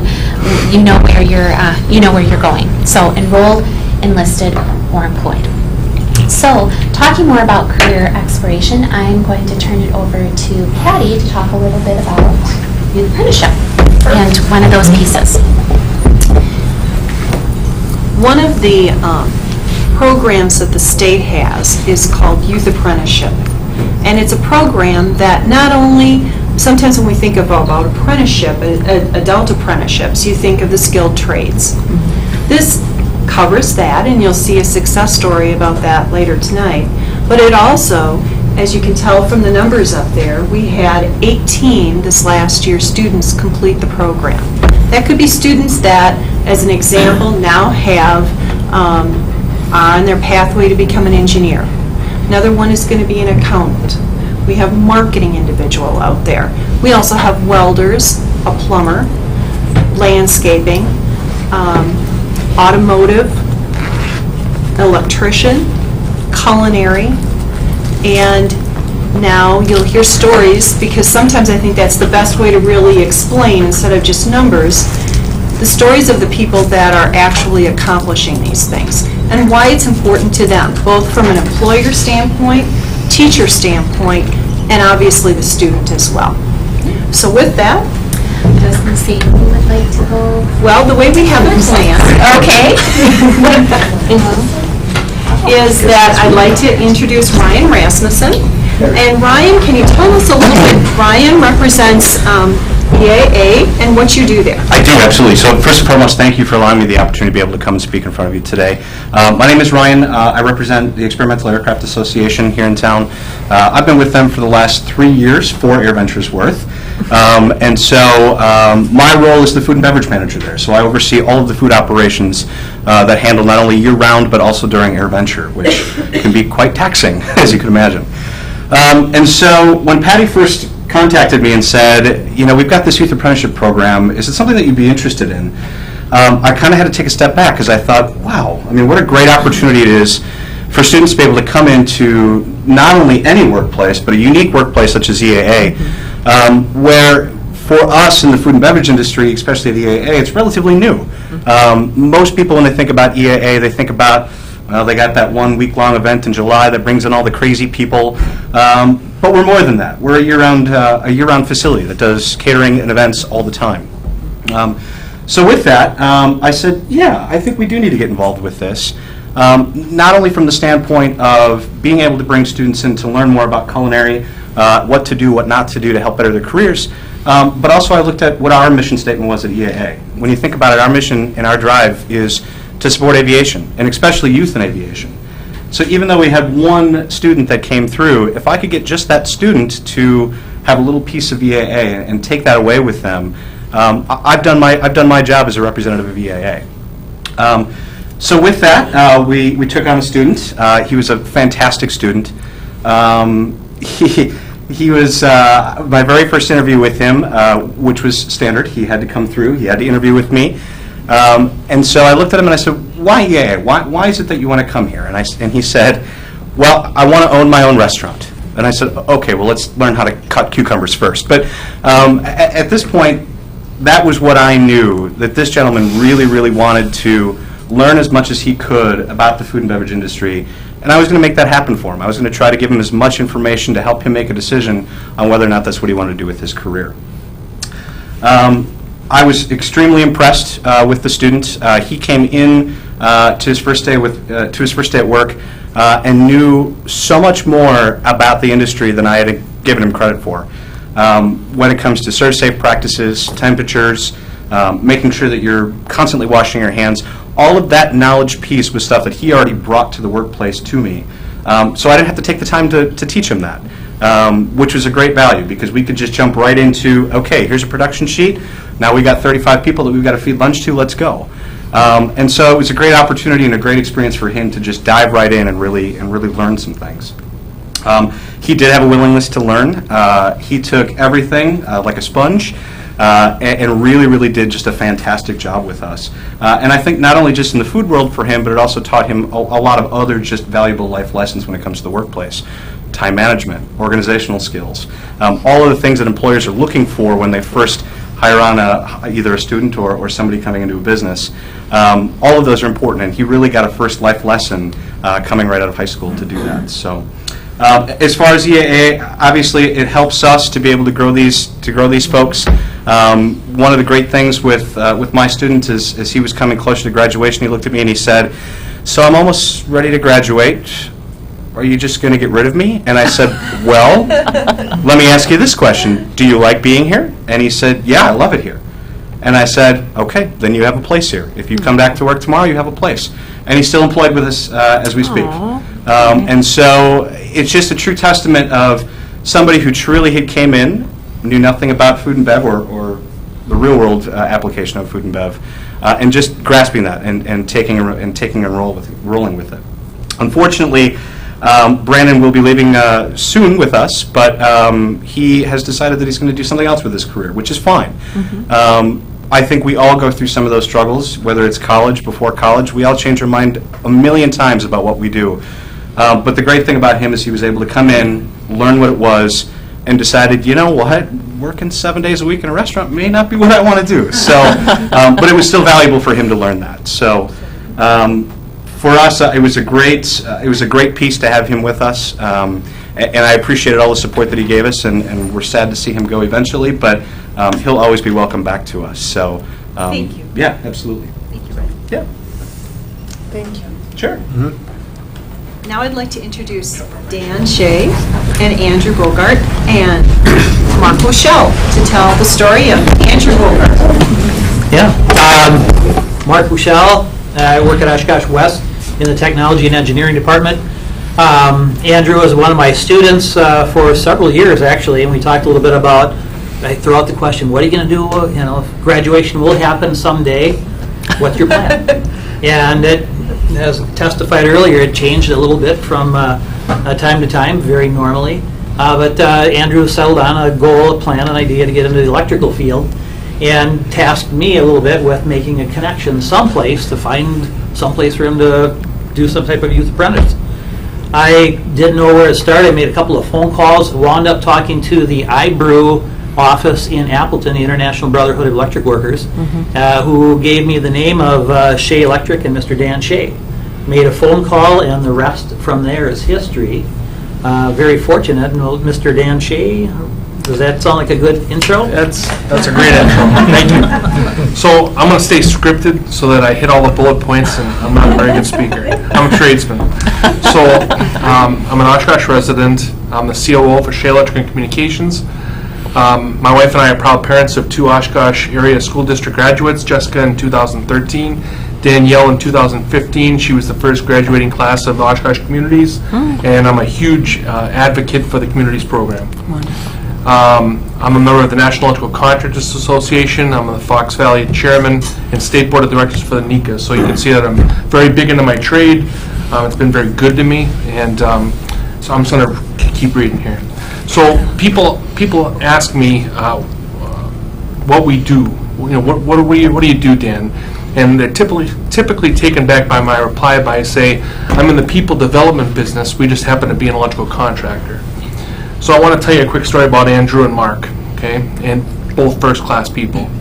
So I met Mark in early November 2014 for breakfast to discuss the possibilities of partnering with the Oshkosh Area School District Youth Apprenticeship after Patty and I talked and after Mark and I talked. Before getting up from the table, I knew exactly that this is exactly what we needed for the industry and specifically for Shea Electric. Shortly thereafter, Andrew filled out an application.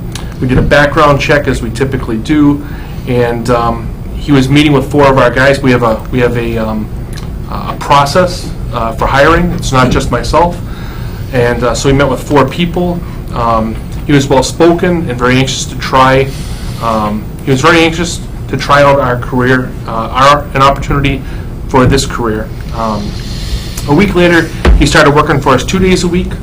Then it was 3 days a week, and then eventually it was 5 days a week, starting at noon. I believe Andrew got a very good taste for the work of the trade that we had to offer in the first 6 months that was left of school, at the last 6 months left of school. We were very excited to see that Andrew decided to take up our trade as his career because it's been very good to all of us. He filled out his apprenticeship paperwork. He did the mandatory testing as required by the state. It is a state adult apprenticeship, and ended up ranking very high on the list. And as I told him tonight, there was well over 50 on the ranked list. The top 35 were very good placements. He ranked in the top 3. Jeez. Some of the people that have been on the list have been on the list for well over a year, and he rose right to the top. So cream rises. So Andrew was awarded his apprenticeship on August 17th. His first day of school was Friday the 21st of August. We cannot say enough good things about Mark, Andrew, Patty, youth apprenticeship, and the process in general.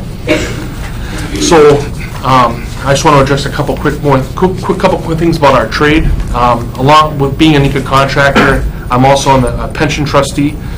We have a huge exodus of people through the baby boomers leaving.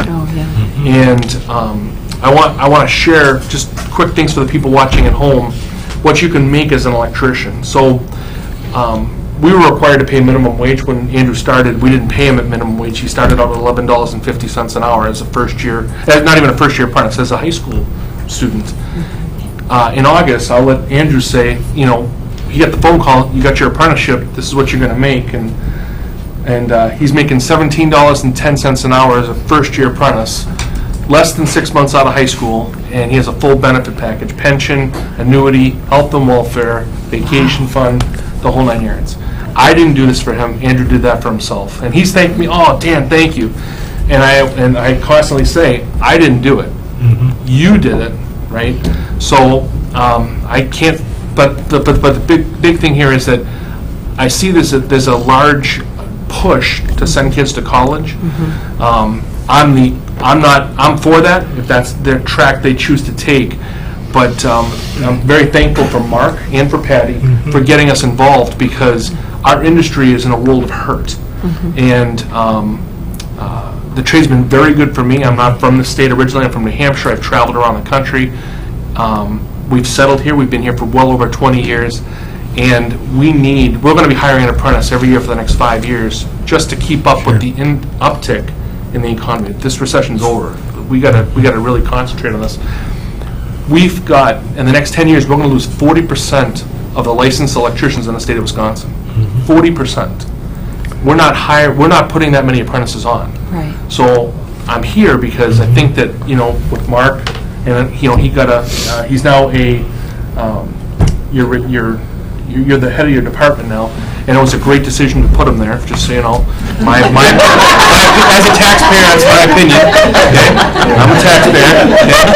But, we need people that are advocates for our youth in every form, whether it be college or trades. And I specifically would like to say that there's not enough spoken about the trades. It's a great way to make a living. In 5 years, my guys today make $49.80 wages and benefits. Okay, so they make just under $100,000. Okay, I think it's $29.80 or $29.90 an hour on their check, plus benefits. So Andrew's going to go through school. He's in school on every Friday. It's the first 18 months is your paid schooling. Then you go to school at night.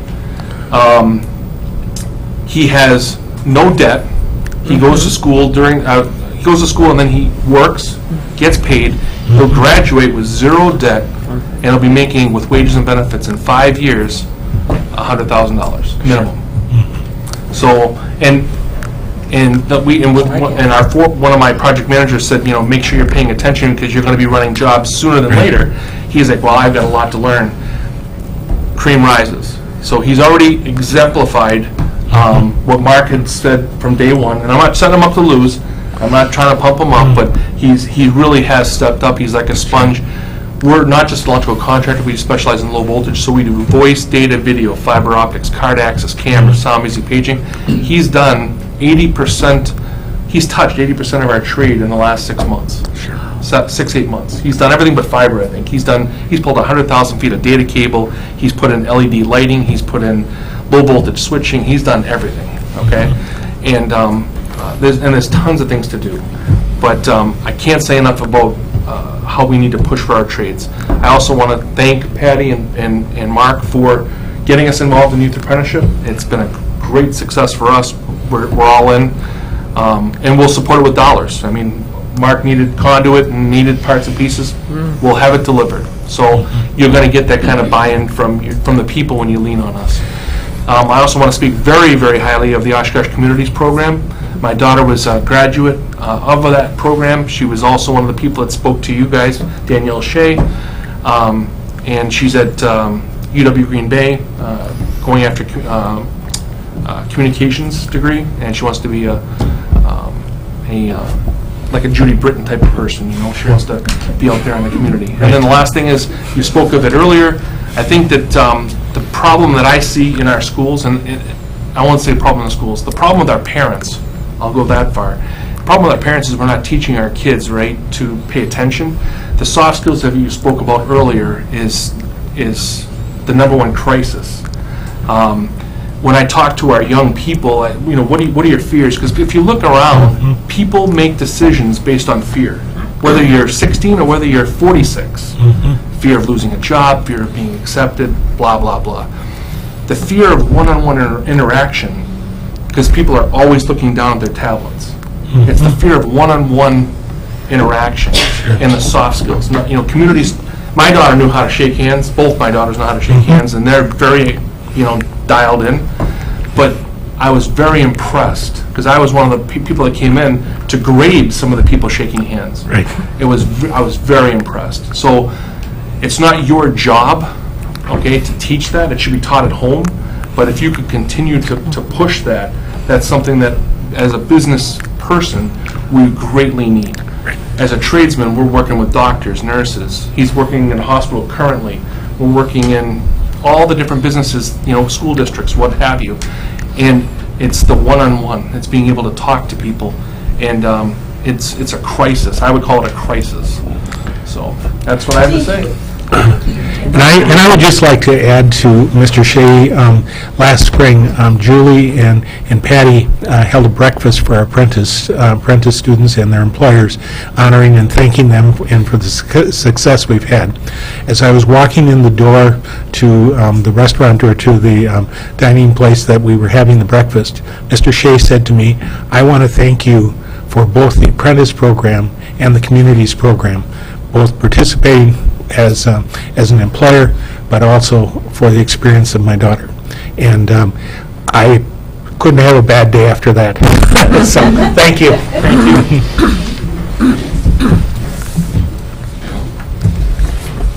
All right, so, hi, my name is Andrew Borgart. I was a 2015 graduate of Oshkosh West High School. Last year, I had the opportunity to take part in the Youth Apprenticeship Program. Starting in January, I began my employment at Shea Electric. Before that time, I was pondering whether I should go to a four-year college or what I was going to do with my life. Once I began working at Shea Electric, I knew my future career belonged in the electrical trades. Without experiencing a youth apprenticeship, I don't know where I would be today. As of today, I'm currently an electrical apprentice attending NWTC in Green Bay through Shea Electric and local Union 577 out of Appleton. Please keep supporting the youth apprenticeship program because it can change a student's life forever. Thanks. Good job. Thank you.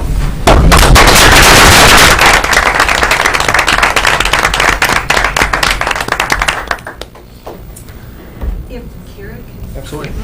Thank you. Thank you. Thank you.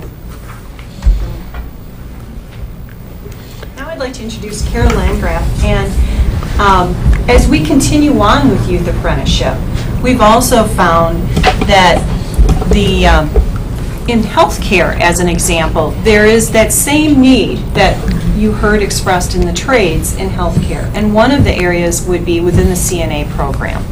This summer, in collaboration with Fox Valley Technical College, actually the Downtown Rotary, the Oshkosh Chamber, and also Valley VNA Services, we partnered to create a tailored CNA, Certified Nursing Assistant program, that allowed students that perhaps, although the certified or the nursing assistant program is offered during the school year, they couldn't fit it in for a variety of reasons. And then after that, Valley VNA partnered with them on offering youth apprenticeships and part-time positions to these students. And Kara so moving forward, is the supervisor in that area too. So to piggyback on the celebrations, the successes that we've had, we're moving into this school year with 4 students placed in the CNA Youth Apprenticeship. And so we're really excited about the future and to see those numbers grow and the partnerships and the work that's been done with that. These students are very excited to again see if this is a path that they will pursue. So my role is, as Mark's role was, is to meet with those students throughout the school year to be that contact person to keep the program going and to monitor the progress that they're making as well. And it's obviously my goal, I'm a family consumer science teacher, to build the culinary program as well and get more students in the youth apprenticeship in that particular program as well. So I appreciate your support with that as well, and we'll move forward and hopefully have a great report a year from now. Thank you. Thank you. Thank you. May I just comment as we bring closure to this report that the coordination that Julie, Patty, and Nicole do on a regular basis, I think, I'm not sure the frequency, but I see them meeting in Julie's office once every couple of weeks. A lot of brain power. And I'm always tempted to just want to sit in and listen to what was all going on, but the engineering of what we're all doing in this is through that absolute wonderful coordination between Julie, Patty, and Nicole working together to make sure that this really does happen in the Oshkosh Area School District. So yes, the presentation tonight is a product of our think tanking once weekly. So besides saying college, career, and community ready, how do we actually know students are? I mean, we have our success stories, we have our anecdotal stories, but where do the numbers pan out? And so here are some numbers for you. First of all, to be college, career, and community ready, we need you graduated from high school, right? And so, being graduated from high school, we have just this May, the class of 2014 is our certified data that has been released, and you can see the 5-year trend as far as graduation rates. For the class of 2014, we have a graduation rate of 91.5%, and you may be asking, is that good, is that bad? The state average is 88.6, so I think we're doing pretty well. And the national average, the 2012 certified national average, is at 80%. So nationally and statewide, we're doing well. And the other thing is we have a little bit of downtick in our graduation rate, but we also have the highest number of students continuing on into that 5th year to make sure they come to completion. And so not only do we look at this is a true 4-year graduation rate. So you started as a freshman and you graduated in 4 years. We now track your 5-year cohort and your 6-year cohort. So and our rate goes up from there as we go out to 5 and 6 years, and that's because of our New Start program, our Riverside program with Fox Valley Technical College, etc. Another indicator of being college, career, and community ready, of course, is our ACT scores. This is our 5-year trend. Our latest certified data just released the end of August was for the class of 2015.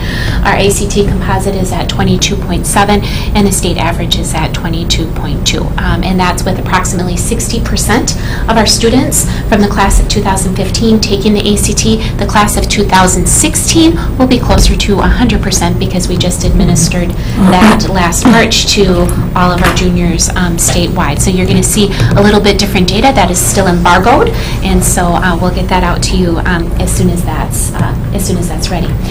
Another measure of college, career, and community ready is what are students doing? And so we talk about being enrolled, enlisted, or employed. And so 2014, the class of 2014 is once again where we have certified data. And so on the left-hand side, we have for the class of 2014, and this means they actually enrolled, like we can say they went to the institution and were attending classes. 59.5% of our 2014 graduates enrolled in a post-secondary institution.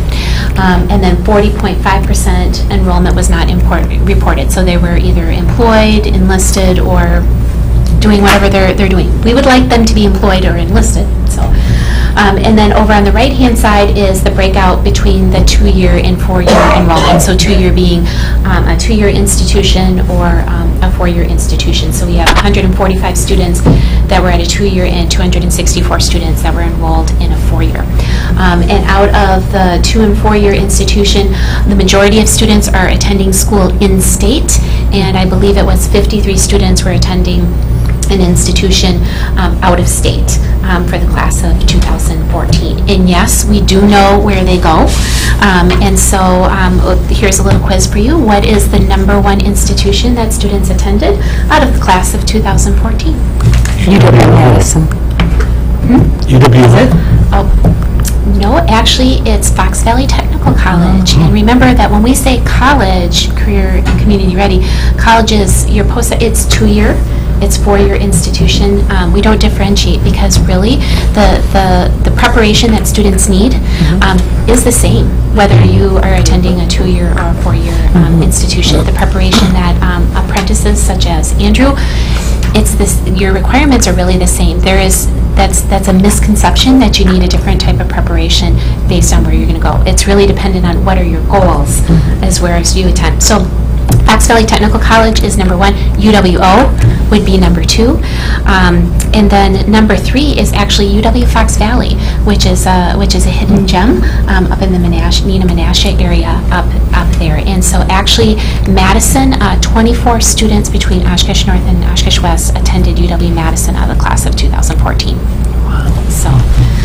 So yes, we do know where students go, and once again, they were actually enrolled. So, and questions?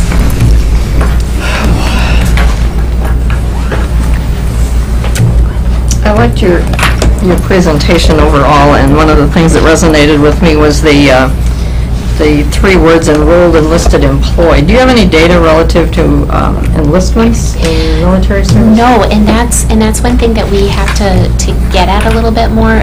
Data is pulled from the National Student Clearinghouse. The state of Wisconsin is now enrolled in that, which many states are. But that's a question that we were having and we were talking about is really what's our enlistment data. So that's something we'll work on, and we can probably get that from recruiters and find out where did students actually go. One of the things that Julie works very hard on is that whole issue of follow-up. It's one of the investments that I wish the state of Wisconsin would do, because this data, without having every local school district attempt to recruit the data, is readily available in other states because they've invested in a tracking system that is really effective, and it wouldn't be as much extra effort at every local school district to try to deal with that, because it really is a part of the responsibility of the state to track where students are moving to and how you alter and adjust programs to follow that. So it's a good deal of work on Julie's part to try to track down all those pieces and put them together. I just want to say what a great program this is. I'm not that old yet, and I've changed my career 3 times. And I think if I would have, I went to college and then changed, and then went to college and then changed, and, if we would have had something like this when I was younger, I think I would have saved myself a lot of money. It wouldn't be as smart. Bit, yeah. Like college. Not the experiences, but, I would have changed. I can't say enough how wonderful I think internships are with the community, and just getting kids involved in what they really like to do, to make sure that's what they want to do, and get on the right career path or the right college path, whatever that may be. I think it's a wonderful program. Thank you, guys. Thank you. Thank you. Looks like our next workshop, transportation update, Susan Schnorr. Oh, boy.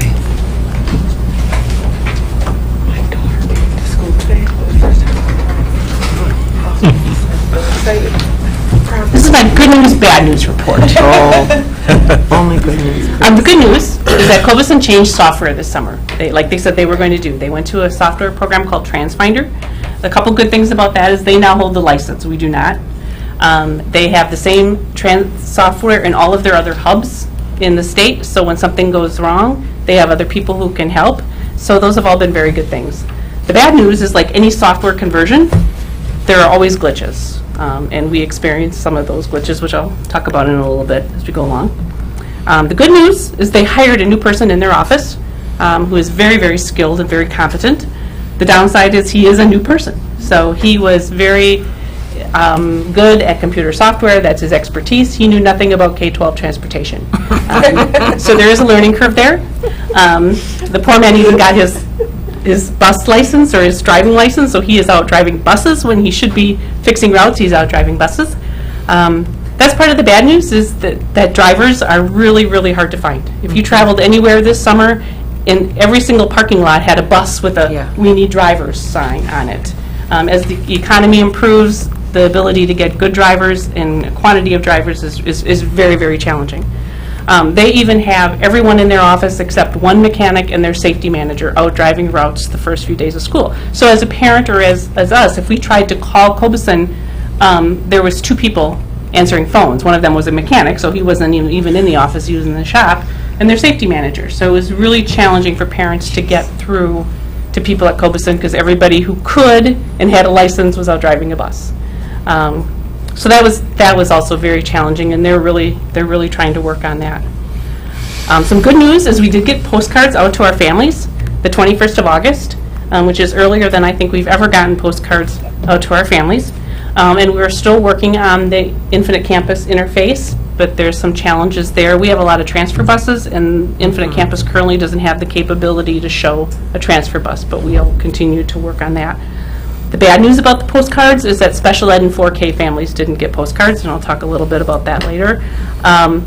If a child went to summer school, they got flagged as summer school, and so when the Infinite Campus download went into TransFinder, it flagged them as summer school, not regular school year, and none of those summer school kids got routed, and so then none of those parents got a postcard.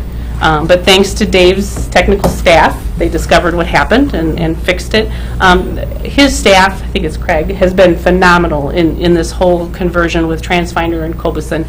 There was a lot of need for interface between Infinite Campus and TransFinder, and the support that we got from tech services was really phenomenal, and we really appreciate that.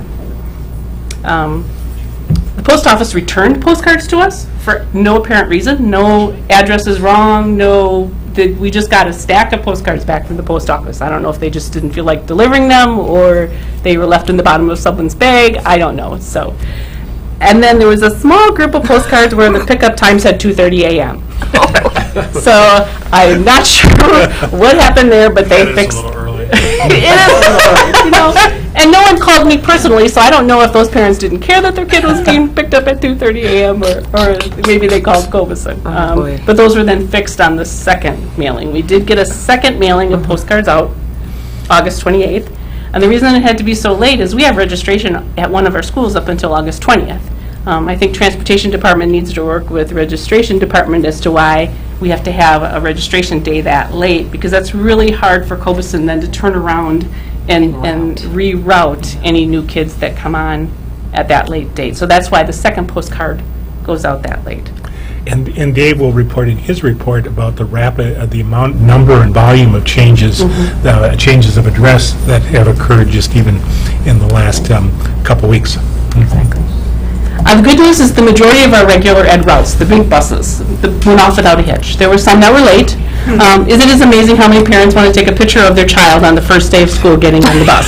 And when I couldn't believe it when Cobuson told me that they plan a route very, very closely. The software says you will be at this corner at this time, and that doesn't take into consideration 50 parents coming out there to take a picture of every kid on the bus. So the first day those buses were late, but for the most part, the big buses, the regular buses went off without a hitch. 4K and special ed, not so much. That I'm still really disappointed in, and there was a variety of reasons. As Stan talked about the transientness of some of our staff, special education children more than any other group of parents seems to be very transient. There's a lot of changes, a lot of address changes, a lot of moving in and out of the district, a lot of that right up until the very end, and those kids are routed very specifically. So a kid moves in way across town, it really has an impact on all of those routes, and we need to do a better job of working, and special ed's phenomenal, so I'm not at all blaming them, but we really, this spring, we'll have to sit down with Cobuson and special ed and talk about how we can make that work a little smoother. Why can't special ed kids be bused with regular ed kids? Well, it's not the special ed, it's only the special ed children that need special accommodations. Oh, okay. It's not all special ed kids. It's children in wheelchairs, children that are other health impaired. Got it. Children that have behavioral issues. Okay. If they can be, they're put on a regular bus whenever possible, and I think that would be Linda's goal in a variety of cases. But there's still a large group of children that ride special And ed. there's another issue that not all of our special ed programs are in all schools. Right. So they go to specialty sites where the program is actually provided for them, and that's part of their individual educational plan. So we will work on that, improving that with them. And part of that we will never solve because there's some changes that happen right up until school starts. And so we need to work on a cutoff date possibly and just find better ways to get that information to Cobuson. So we'll continue to work on that. The other area that was kind of a mess was 4K. And that was one of those computer glitches. 4K, we have a partnership program with a lot of different sites. And when we downloaded the information from Infinite Campus into TransFinder, it wiped out all of those different sites and put early learning into all of those 4-year-olds' little boxes.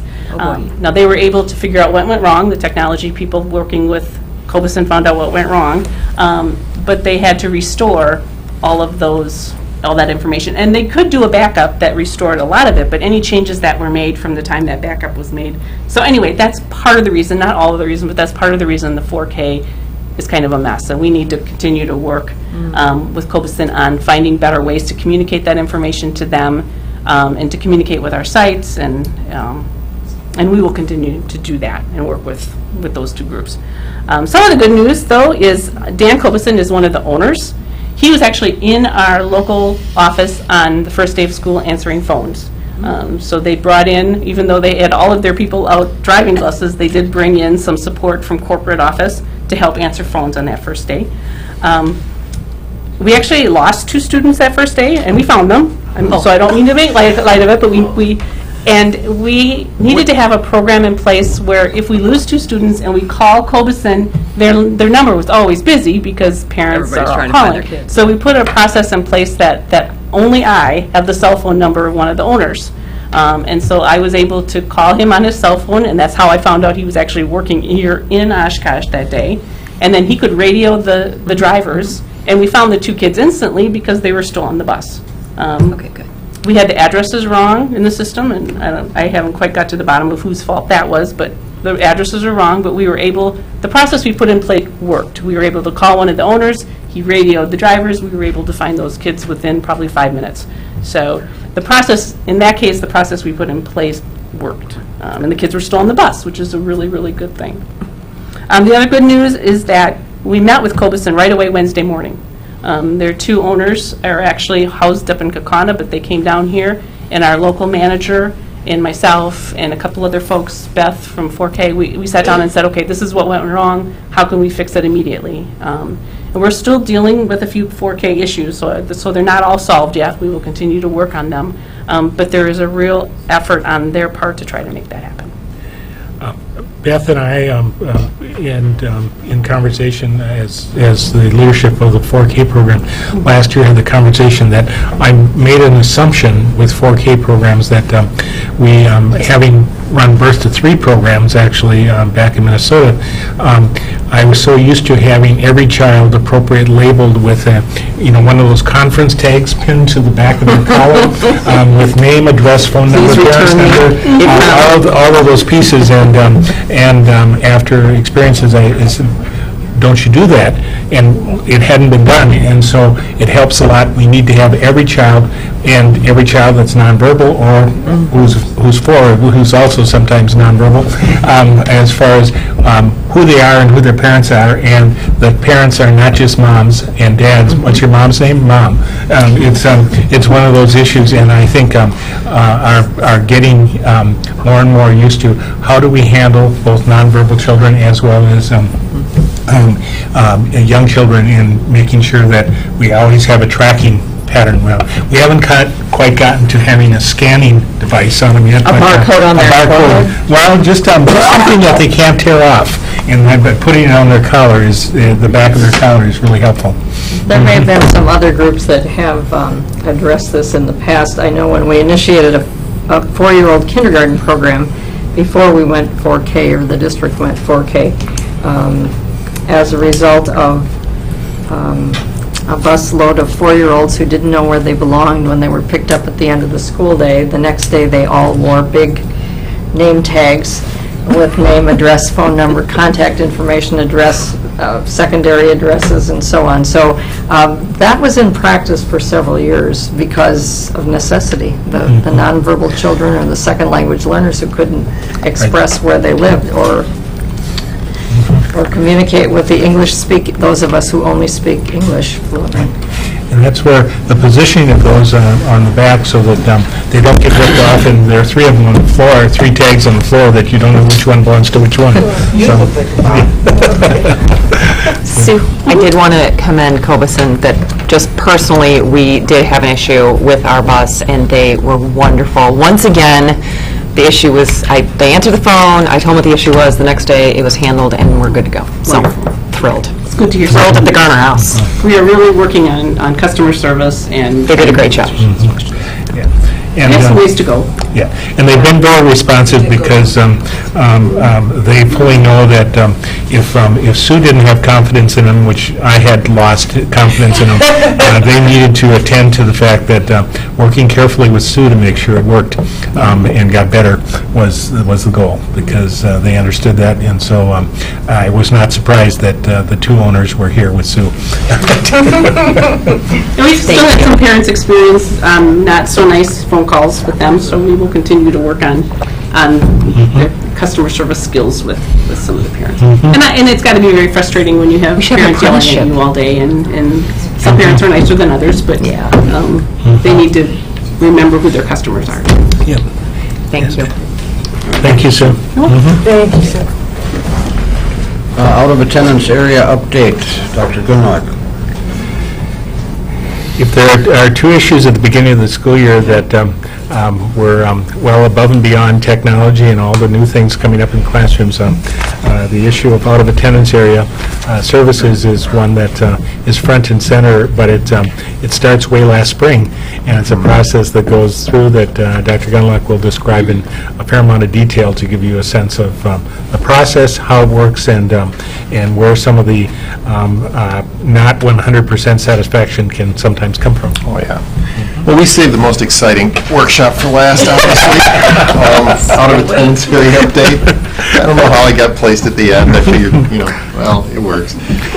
You keep the top topic to the end, so you keep the audience. Oh, that's good. That's good. When I joined the district in 2010-11, and this had already been completed. We had already started school practically and didn't have to do really much of anything with out-of-attendance area for my first 8 or 9 months. I thought, well, how big could it be? Really, in my previous district, I had spent 19 years, and I had dealt with 4 out-of-attendance requests. 4 during that time. So I thought, oh, this can't be too bad. And Patty Vickman was very nice and handed this over and said, this is the process.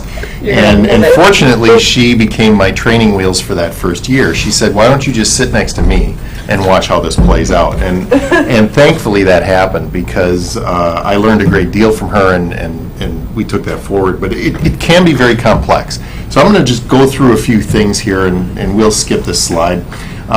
One of the things that we often run into is people confuse out-of-attendance area with open enrollment. And it's real important to understand that open enrollment is when a student wishes to enroll in a school district, a Wisconsin school district other than our own. Okay, that is governed by a whole different set of laws, and we deal with that completely separately. It does have a more solid timeline, but that kind of was changed by the legislature recently that made that timeline a little squishy. Our out-of-attendance area process is when a student wants to attend a school that is not their home school. This is governed by board policy in Rule 432, and the timeline is very much dictated by our staffing needs. And I reference back to what Stan said. It really does start in the spring, because we need to staff for the following year, and that's really the timelines that back us up to this. Some key points. As far as policy 432, we do allow parents an option to attend a school other than their home school. It's in board policy. The permissions are based on, number one, if we have space. And every time I have to tell a parent no, which is absolutely no fun at all, it is almost always because there's just no space for their child. Okay. Excessive absences, tardiness, or behavioral issues, we have on a rare occasion sent kids back to their home school whenever these kind of issues present themselves. Like I said, it's pretty rare, but it does occur.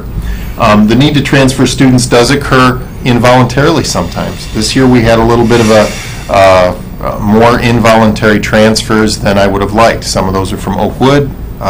Some of them are from Oak Lawn. The majority are from Oak Lawn. Some are from other schools like E. Cook.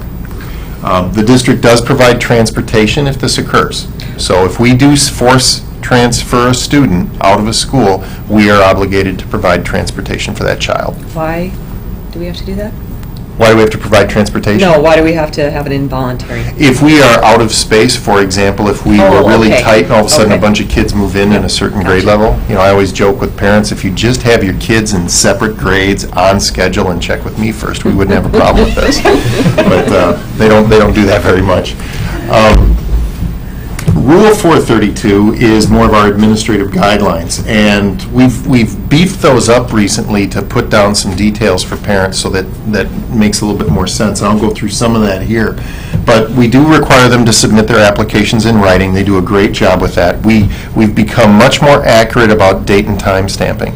While this has probably been in existence a very long time, it's gotten a little bit more prevalent lately, just because of the transiency of families. They move around a little bit, so I think it's more prevalent.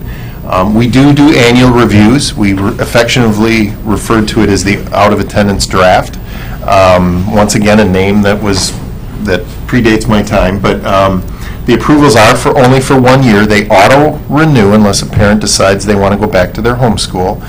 They don't have to fill out new applications, but they are only approved at 1 year at a time. So that means every spring, if we are out of space at a given spot, the first kids who get sent back to their home school are out-of-attendance kids.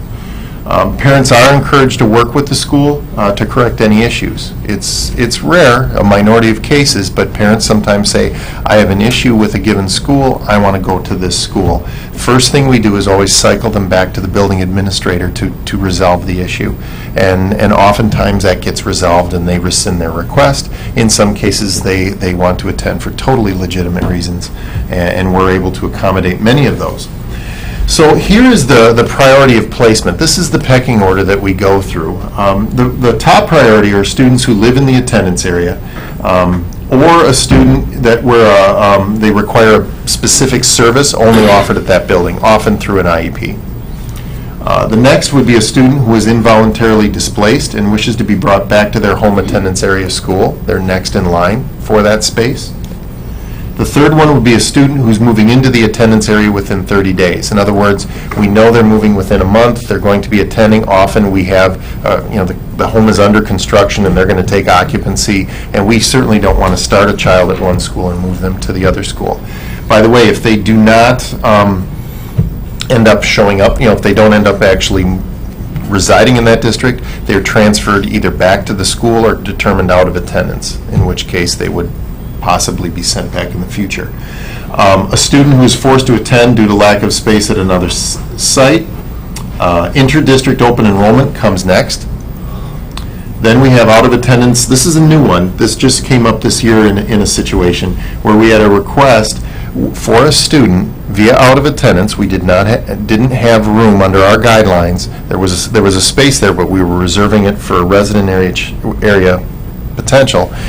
And however, they needed to help another student, and it was documented in their IEP. So that was another unique situation that we put into the flow here. Then we come to a normal out-of-attendance student who has one or more siblings attending that school. And then lastly is somebody who is making an out-of-attendance request out of the blue, first child, has never attended that school before. So those are, for lack of a better term, the lower priority cases. So that's sort of the list we use every time we have it, because often there's tiebreakers, and we have to create a process that is not based upon any one person. It's based upon a solid set of criteria. Here's our timeline and calendar of events. As you can see, it comes in 3 phases. The first one is pre-enrollment staffing. We prepare a lot of data from Infinite Campus, and I have to tell you, if we did not have Infinite Campus and have our data cleaned up, this would be a real mess. And it's allowed us to clean up a lot of things, which has, of course, brought other issues to light, which we are now resolving as well. So we grab the data from Infinite Campus. We first focus on what we call bubble sections. Those are places where we're close to needing an extra section, or we possibly could go down a section. So we first look at those. We roll up staffing from previous years. That's the easy thing. The hard thing is guessing at 5K and 4K, because those are a little bit wild cards. While we do a pretty good job of that, we can get a situation like we had with Oakwood this year, where we got a whole bunch of kindergartners descend at one school. So then we move into phase 2, which is actually about mid-April, and we do what is called the draft meeting. And what we do is we prepare the data, and my assistant Roxanne Casperson does a phenomenal job of this, keeps it very well organized. She provides that data to the building principals, so they have a hierarchical list of the students they will be considering. Then what we do is we bring everybody into this room, all 14 principals, and they're often wearing their shirts with their logos, and we basically start at one point with the bubble sections, and it is a draft. We start going around, and can you accept or can you not accept? And my job is sort of to play traffic cop. So what I end up doing is going through that pecking order list with them, and I sort of wear that referee shirt. In fact, I probably should get a referee shirt. And we go through that and we say yes to as many of those requests as we can. Any approvals or rejections are communicated to parents often by May 1st. And that's when my first series of phone calls comes in shortly thereafter that. We then go all summer, and what we usually tell parents that we've had to say no to is we say, look, we're still keeping you on the list. We don't know who's going to move in or move out. We will take one more look in August. So as of August, we come into registration time, and then the buildings do a lightning fast turnaround. They do their registration, and then they make phone contacts and home visits to find out about any students who didn't show.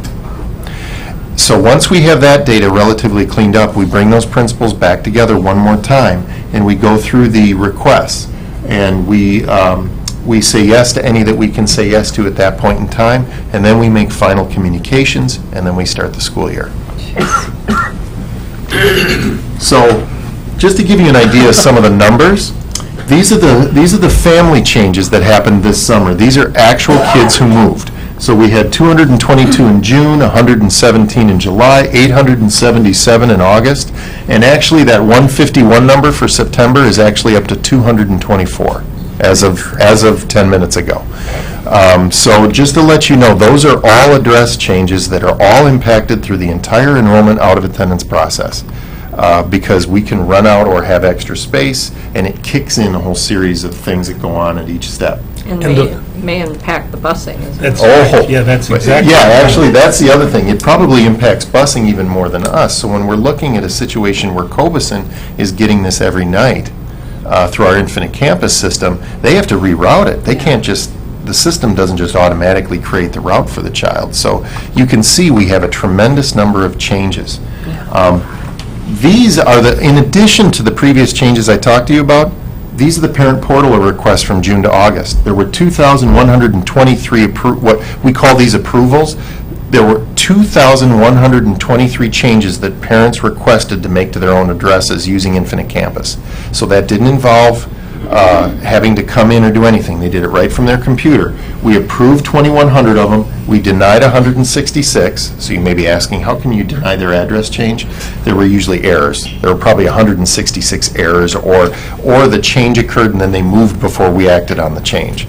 And there's currently around 300, 400 pending that are being reviewed that were put in the past few days. So we get these address changes quite often. Most of it's done through IC, and it's done very quickly. That's a big advantage. We didn't have that prior to Infinite Campus. So here were our 14-15 out of attendance requests. We had 492 approvals. This was for 14-15. We denied 76 due to space. By the time 14-15 was done, we had 694 transactions that we had to act on.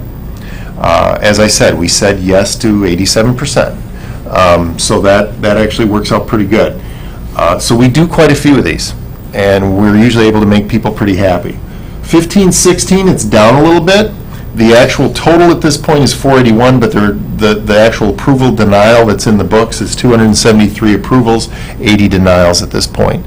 And that obviously changes daily, so that was accurate as of 2 days ago. So some frequently asked questions that people ask. So why do we even do this? That was a question I asked. Is this seems a little crazy. And I originally thought that over time, maybe this was a process we ought to let go of and just clean things up, and you go to school where you go to school. We even had an option to do that when we redrew the boundaries on the north side. When we started redrawing those boundaries, it looked pretty logical. The dots were all there. But then, if you'll remember, Martinson and Isley, the firm we worked with, said, hey, wait a minute. These are not your out-of-attendance kids. So once we put those in, all the dots did a big shift, and then we had to figure out what to do with that. So it was pretty complex, and we were able to get through it just fine. But it is based in board policy. I do think it is exceptional customer service. The other thing is, if a parent perceives their school positively, their child has a much greater chance of success in that school. And conversely, if the parent has an issue with the school or doesn't feel comfortable with it, the same thing can occur. So we feel it's really a positive from that in that regard. It also helps balance and optimize enrollments. Often this helps us because we get pretty full in certain spots, and if a student or a parent wants to select out to a different school and alleviate some pressure, that may alleviate the need for us to do an involuntary transfer. So in that case, it'll be a win-win. Next question is, what are class sizes and how do we staff? most of you know this, but not everybody who may be watching on TV would know. In grades K through 3, our class size is capped at 24. Sage, it's capped at 18. In grades 4 through 12, and really we don't cap it as we go up in the secondaries, but in grades 4 or 5, we cap it at 27. I often get parents who say, couldn't we just bump that up 1 or 2 for my child? And I'd love to do that, but 24 kindergartners in a room? Go sit in there for a few minutes. I mean, that's a lot of kids to have in a room, and you know, these are numbers that we've used for some time, and they're pretty good numbers. We do use roll-up staffings, and the best data, as I said, was in 5K. We do try to make predictions, but often that's unreliable. We may hear of a new housing development, but until the actual children show up, we can't always count on that. So we got to be careful with some of those. We've had several instances in the past 5 years that I've been doing this where we thought we were going to have a big explosion in a certain spot and it never materialized, or it corrected itself by August. So we try to predict what we can, but that's not always accurate. And remember, the last time we did the 13-14 boundary redraw, 96.2 of all desks on the north side are full. 85.6% of desks are full on the south side. Most districts consider between 85 and 90%. The school's full. So you see on our entire north side, which is why I have more domino effects occurring on the north side than I do the south side, especially in certain grades, like grade 4, currently on the north side. So question 3, how many out of attendance do we allow and how many seats do we leave open? In April, we leave a minimum of 2 seats open. So we don't even allow the principals to consider an out-of-attendance request unless you have 2 seats in every classroom already open. So if I have 3 sections of kindergarten, I need to have 6 seats open. And then if I have any openings after that, then I can go and consider out-of-attendance. For example, Oakwood this year, we had 11 open seats going into the draft. We kept 6 open, and we filled them with 5. Those 5 kids that we filled all had siblings who had been attending Oakwood for years. And then promptly, as soon as we finished that, 6 kids moved into the school district, soaking up the capacity. And then 5 more choose to move in just to make life interesting. And now we had to send 5 students out of Oakwood to the next nearest school, which is Franklin. One, yeah. Okay, so they are the involuntary folks. Now, that has gone up in recent years, so we had to create a process where we could respect the involuntarily transferred folks and feed them into the system, which I'll go through in a second. But that 2-seat per classroom limit has often worked really well for us. It's rarely been an issue in the past, but this was one where it was. So then, as I said, once the open seat requirement's reached, the principal can consider it, but it's really the principal's choice. Whether or not they accept that, because they may know of some kids that are coming in. They are always the most up-to-date source of info, even more than Infinite Campus. So then we go through, we go post-registration, and then we take one more look. And at that point, we say, look, you need to leave 1 seat open. You can't consider some of these previously denied requests unless you have at least 1 seat open, because we know from experience, you saw all the moves we had. We could have kids coming in those grades overnight, and all of a sudden we have to talk to a parent who may live across the street from the school and say, you can't go here, we're busing you across town. And we don't want to tell that to any parent. So typically in August, we only consider it if it helps us balance enrollments. If it works, basically, I hate to put it this way, but it works in the district's favor of balancing out class size. Next question, how do we track and monitor when students' families move within the district or out of the district? This one was often missed, and I think in some cases it's still missed. One thing I can guarantee you is it's not going to be missed after this year, because we put tags on all the data to be able to track it. So what we're doing is we're meeting with the building secretaries now and saying, look, when somebody does move, we have to know about this, because we have a pretty articulate process in place that we need to follow. And in some cases, if somebody leaves a school, let's take the Oakwood example I gave you. If a kindergartner moves out of Oakwood, we don't want to be filling that with a new person who moves in when we've got 5 involuntarily displaced students. We want to offer them the opportunity to come back first, and that works in everybody's favor. So we're firming that one up. So next question is, what do we do with those families who were involuntarily transferred? Well, let's take a look at those. These are the transfers by the numbers. These are how many were involuntarily sent to another school at the elementary level only. Secondary, this really isn't that much of an issue. The data in 12-13 and 13-14 is skeptical. I'm not entirely sure I can stand on that one. I think it's about as good as we had at the time, but we were tracking this manually. The data for 14-15 is accurate, and we've begun detailed tracking. We had 100 kids in 14-15 that were involuntarily displaced. Now, the ones in 15-16, that went down to 66. That's good news, and it's doubly good news because many of those were holdovers from 14-15. Yeah. Okay, so that's not too bad. We want to do better with that, but that's not too bad given what we've had happen. So, here's the new process we're putting in place, and it tends to just be common sense. First off, schools have to be familiar with their sections that are closed, and I guarantee you every elementary school principal is keenly aware of those rooms that are full. If at any time of the school year a student withdraws from what we call a closed section, that means it's at its capacity, that seat is offered to the first person on the list who is involuntarily displaced. We have that occurring at eCook right this moment.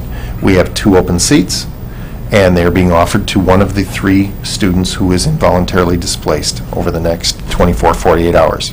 Now, as a parent, you may say, I already started school. I don't necessarily want to relocate my child. That's okay. You're not going to lose your place in line necessarily. If you decline the offer, then the seat will be given to the next person on the list, but we're going to come back to you. So if no parents accept the offer to return, the seat can then be made available to the next person who moves into the area. So let's say none of these 3 students who are currently sitting at Webster wanted to go back to eCook at this point in time. No problem. If a student moves into eCook or Webster, they can have that seat. If a student moves into eCook, they can take the seat because they live in that attendance area.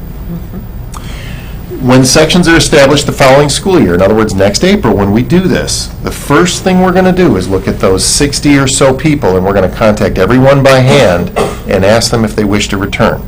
At that point, they're going to have to make a choice. If they wish to return, we're going to include them in our staffing numbers, and everybody's going to be happy. If they say, no, I really like where I'm attending, which, by the way, happens about 40% of the time. They form relationships with the teachers, and we have 14 amazing elementary schools. We have a lot of parents, the moment they start attending there, they just want to stay. So that's okay too, but we turn them into out-of-attendance requests at that time. We say, look, we get that, but we're not going to continue to transport when we have a seat at your home school ready for you and waiting. So at this point, you are becoming out of attendance. I know we caused it to begin, but at this point, we've given you multiple opportunities to repatriate, and you've chosen to stay at your school. No problem. We say yes to a lot of those. 6, if necessary, any out-of-attendance students will be sent back to their home school to make room for those who are displaced. So in other words, that's one of the things we do as part of the draft, is if we are truly out of space, let's go back to that Oakwood scenario. We have 5 kids at Franklin right now who should attend Oakwood. Those kids who are out of attendance at Oakwood, if nothing changed from this point to April, those 5 students would get a shot at those seats first. And the ones that chose to take it would displace the out-of-attendance students, and they would go back to their home schools. And we consider that to be just fair. And the last piece is if student declines the opportunity, that's what I said before, if they decline the opportunity, they become out of attendance. So that's our new involuntary, it's not 100% new, we just cleaned it up and made sure that everybody's aware of it, and we're sticking to this very solidly because we've had more kids involuntarily displaced lately, and those parents ask really good questions. So the future, what changes are being considered? Well, as I said, we firmed up the involuntary transfer process. We are considering increasing the quantity of open seats. That's why we don't have that written in board policy, that 2-seat, 1-seat piece. That's been a past practice, but we need to keep an eye on things. And if we find out from the city, for example, we have a new housing development going in somewhere, we may be a little shy about granting out-of-attendance requests to an area that's going to fill up fast. I can tell you that Oakwood and Oak Lawn are leading the pack at people coming into those areas. And I would envision we're going to see an interesting change at Lakeside, but that's just my guess. What might happen if we didn't have the process? Well, I think the potential for increased involuntary transfers would hit. I think we'd have more of those. I think we'd have a lot more upset customers, and I would not like to see that. So should we continue it, as much as sometimes it pains me to say so, and I would love to see that go away? Yeah, I really do think we should. I think it's a win-win. I think it helps us balance our enrollment. If we had boatloads of excess capacity around the district, it might not be necessary, but given the fact we're so tight on the quantity of seats we have available, this works for us, and it works for our parents in the end. The vast majority are very happy with it. I've never had more than 4 or 5 parents who I've had to call back who we've had to say no to. And in many of those cases, we're able to say yes just a little bit down the road, so. And the bottom line is, I think we always have to keep in mind that we are increasing the probability of a student achieving at maximizing their opportunities, because the parent and the child believe the school is right. When you do that, that whole perception of this is a great teacher, this is a great school, and the likelihood of engagement in learning is far greater. Dave, you had mentioned that when you were in Menasha, and I know it's a smaller population and there are less middle or elementary schools, why do you think in Menasha for 19 years you only had 4? Why do you think there's so many in Oshkosh? What are the reasons that parents want to move them so much? Every community has its own history. Or is it something that they've always done, so they just keep doing it? I think that's part of it. I'm not sure why it came in here originally. I just know that in Menasha, you just were expected to go, and you only had 5 elementaries, so there wasn't all that much opportunity for it. Plus, I wasn't entirely sure. I just know there was a history of it here. It seemed to work out well for people. People seem to really prefer it. I think the process has had to get better. We've had to really do a better job of developing the process and communicating it, because the quantity has gone up. Right. So we've had more ties that we had to have tiebreakers for. I guess I don't know 100% how to answer that. Yeah, I think you hit part of it on the head. It's smaller, and it just was an expectation. Yes. I think, Dr. Gunlock, that part of it goes back to customer service, as you were saying earlier, insofar as there were some parents who wanted to be able to drop their children off and have supervision in the morning. That's a good point. And the parent had to leave for work early, and so whether it was a friend or a relative, they wanted to be able to do that and then have the child go to the nearby elementary school, or similarly, they wanted the child to be able to walk to grandma's house or another relative after school, even though it was in a different attendance area. I'm sure there were many other reasons, but I know that was one that was considered.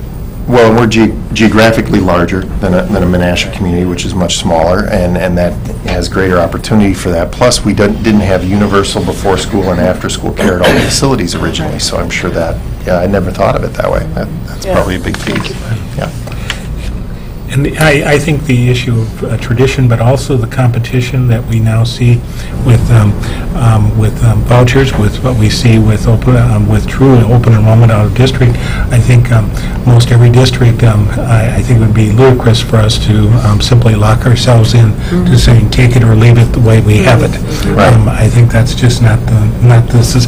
And as much as this community loves its neighborhood schools, the reality is that they don't love each one in the same way, and so the choice then is they covet other neighborhood schools, and I think that's a part of the Oshkosh community tradition, that there is family history, and I can't believe how many times we're dealing with, and Dave and I just this August and September have dealt with parents who are very well aware, because they are products of the Oshkosh system, and they talk to us about the neighborhood school that they attended.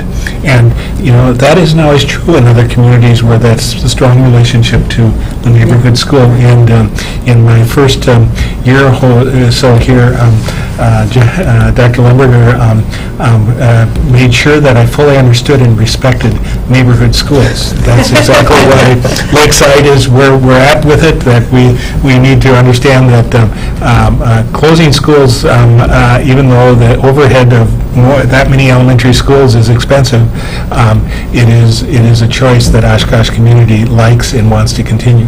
Well, and it's not like any one school. I mean, I'll have somebody who really wants to leave a given school, and I'll take another phone call with somebody who really wants to get into that school, and they're hopping mad if they can't. So, you know, sometimes I have to share those stories without names, of course, and say, well, you know, I just got a call for somebody who wants to come in there. So people pick them for a variety of different reasons. We try to respect all of them, so. Thank you. Winnebago County, from my understanding, has one of the highest retention rates for its citizens. In other words, people don't leave. You're born here, you stay here. It's one of the highest in the state. And I would assume that that also plays into this with, like you're saying, about your kids going to the school that you went to as well. Right.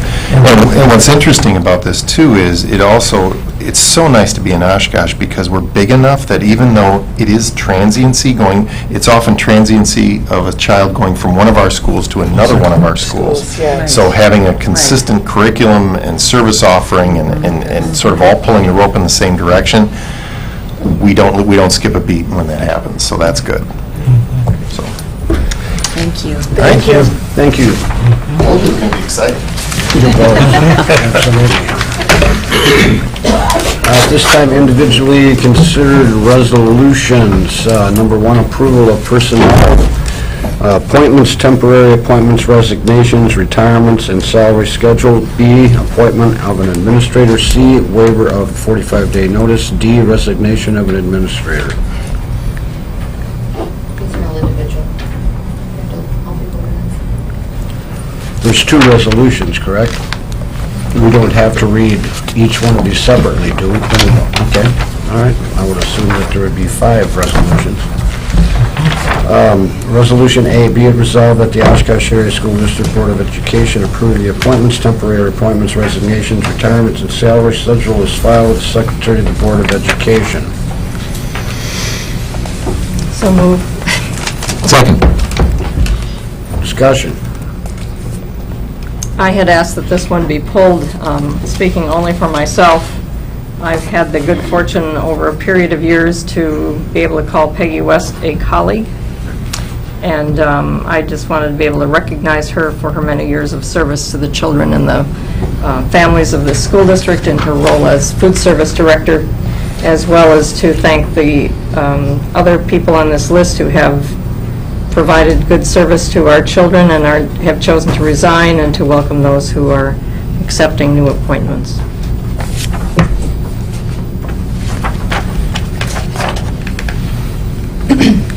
Other statements, comments? I would just add to the congratulations of Peggy and her retirement as well.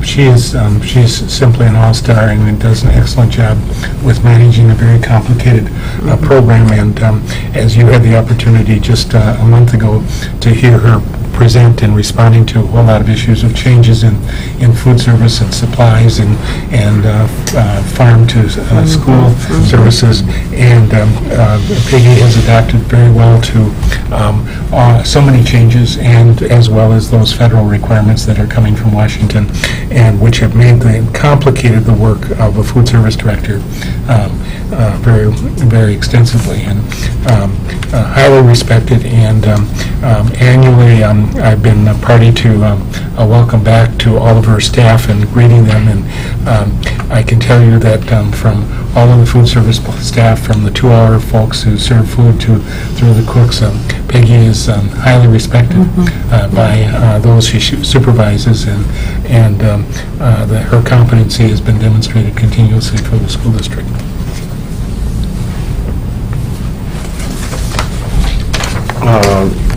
Please call the roll. Herzog? Aye. Herzog, aye. Limburger? Aye. Limburger, aye. Olmsted? Aye. Olmsted, aye. Dito? Aye. Dito, aye. Eliason? Aye. Eliason, aye. Evans? Aye. Evans, aye. Garner? Aye. Garner, aye. Motion carried. Resolution 1B, be it resolved, the Oshkosh Area School District Board of Education approve the appointment salary schedule as filed with the Secretary to the Board of Education. So moved. Second. Any discussion? Hearing none, call the roll, please. Limburger? Aye. Limburger, aye. Olmsted? Aye. Olmsted, aye. Vito? Aye. Vito, aye. Eliason? Aye. Eliason, aye. Evans? Aye. Evans, aye. Garner? Aye. Garner, aye. Herzog? Aye. Herzog, aye. Motion carried. Resolution 1C, be it resolved, the Oshkosh Area School District Board of Education approve waiving the 45-day retirement resignation notice requirements set forth in OASD Rule 223.1, Administration Compensation and Benefits for Renee Bungie as filed with the Secretary of the Board of Education in accordance with the rules, regulations, and policies of the Board of Education. So moved. Second. Discussion? Hearing none, call the roll.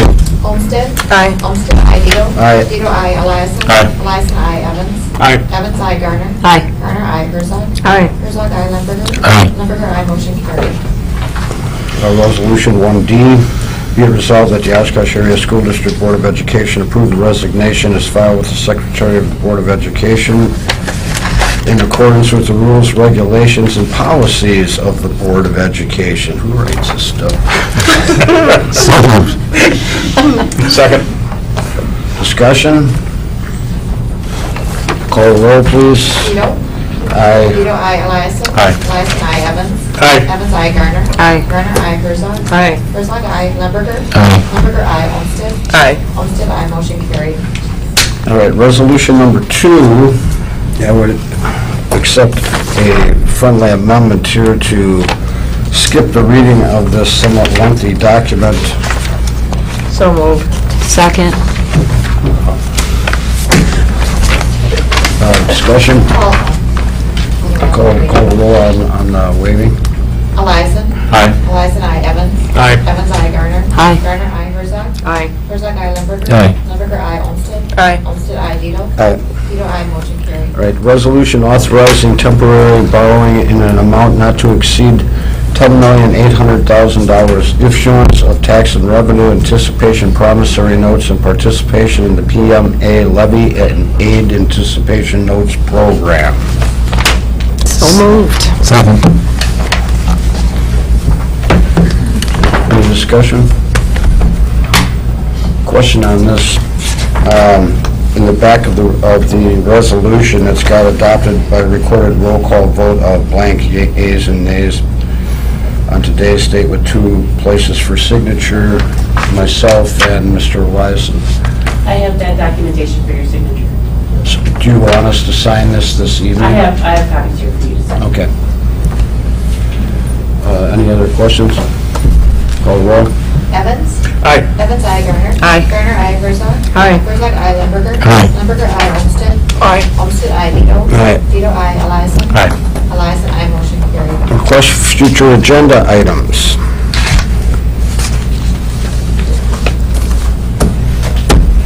Hearing none. Announcements. Anybody have any announcements? Yeah, a while back, we had a presentation by the Communities Program on the mural that they're doing, and I just wanted to say that it is now up on the building. So if you drive down High Street, you can see it. It looks kind of nice up there, so congratulations to everybody that was involved with that thing. It was a major undertaking. Check out today, looks great. The Policy and Governance Committee will be meeting next week, Wednesday, at 11:30, under this roof. I'm not sure which room, but we'll be meeting here on Wednesday of next week. I'm into book number 2. You're ahead of me by a page. It is fun, isn't it? Well, you gotta get on a roll with it, you know. Any other announcements? Hearing none, a motion to adjourn would be in order. So moved. Second. Call roll, please. Garner? Aye. Garner, aye. Herzog? Aye. Herzog, aye. Limburger? Aye. Limburger, aye. Olmsted? Aye. Olmsted, aye. Vito? Aye. Vito, aye. Eliason? Aye. Eliason, aye. Aye. Evans, aye. Motion carried.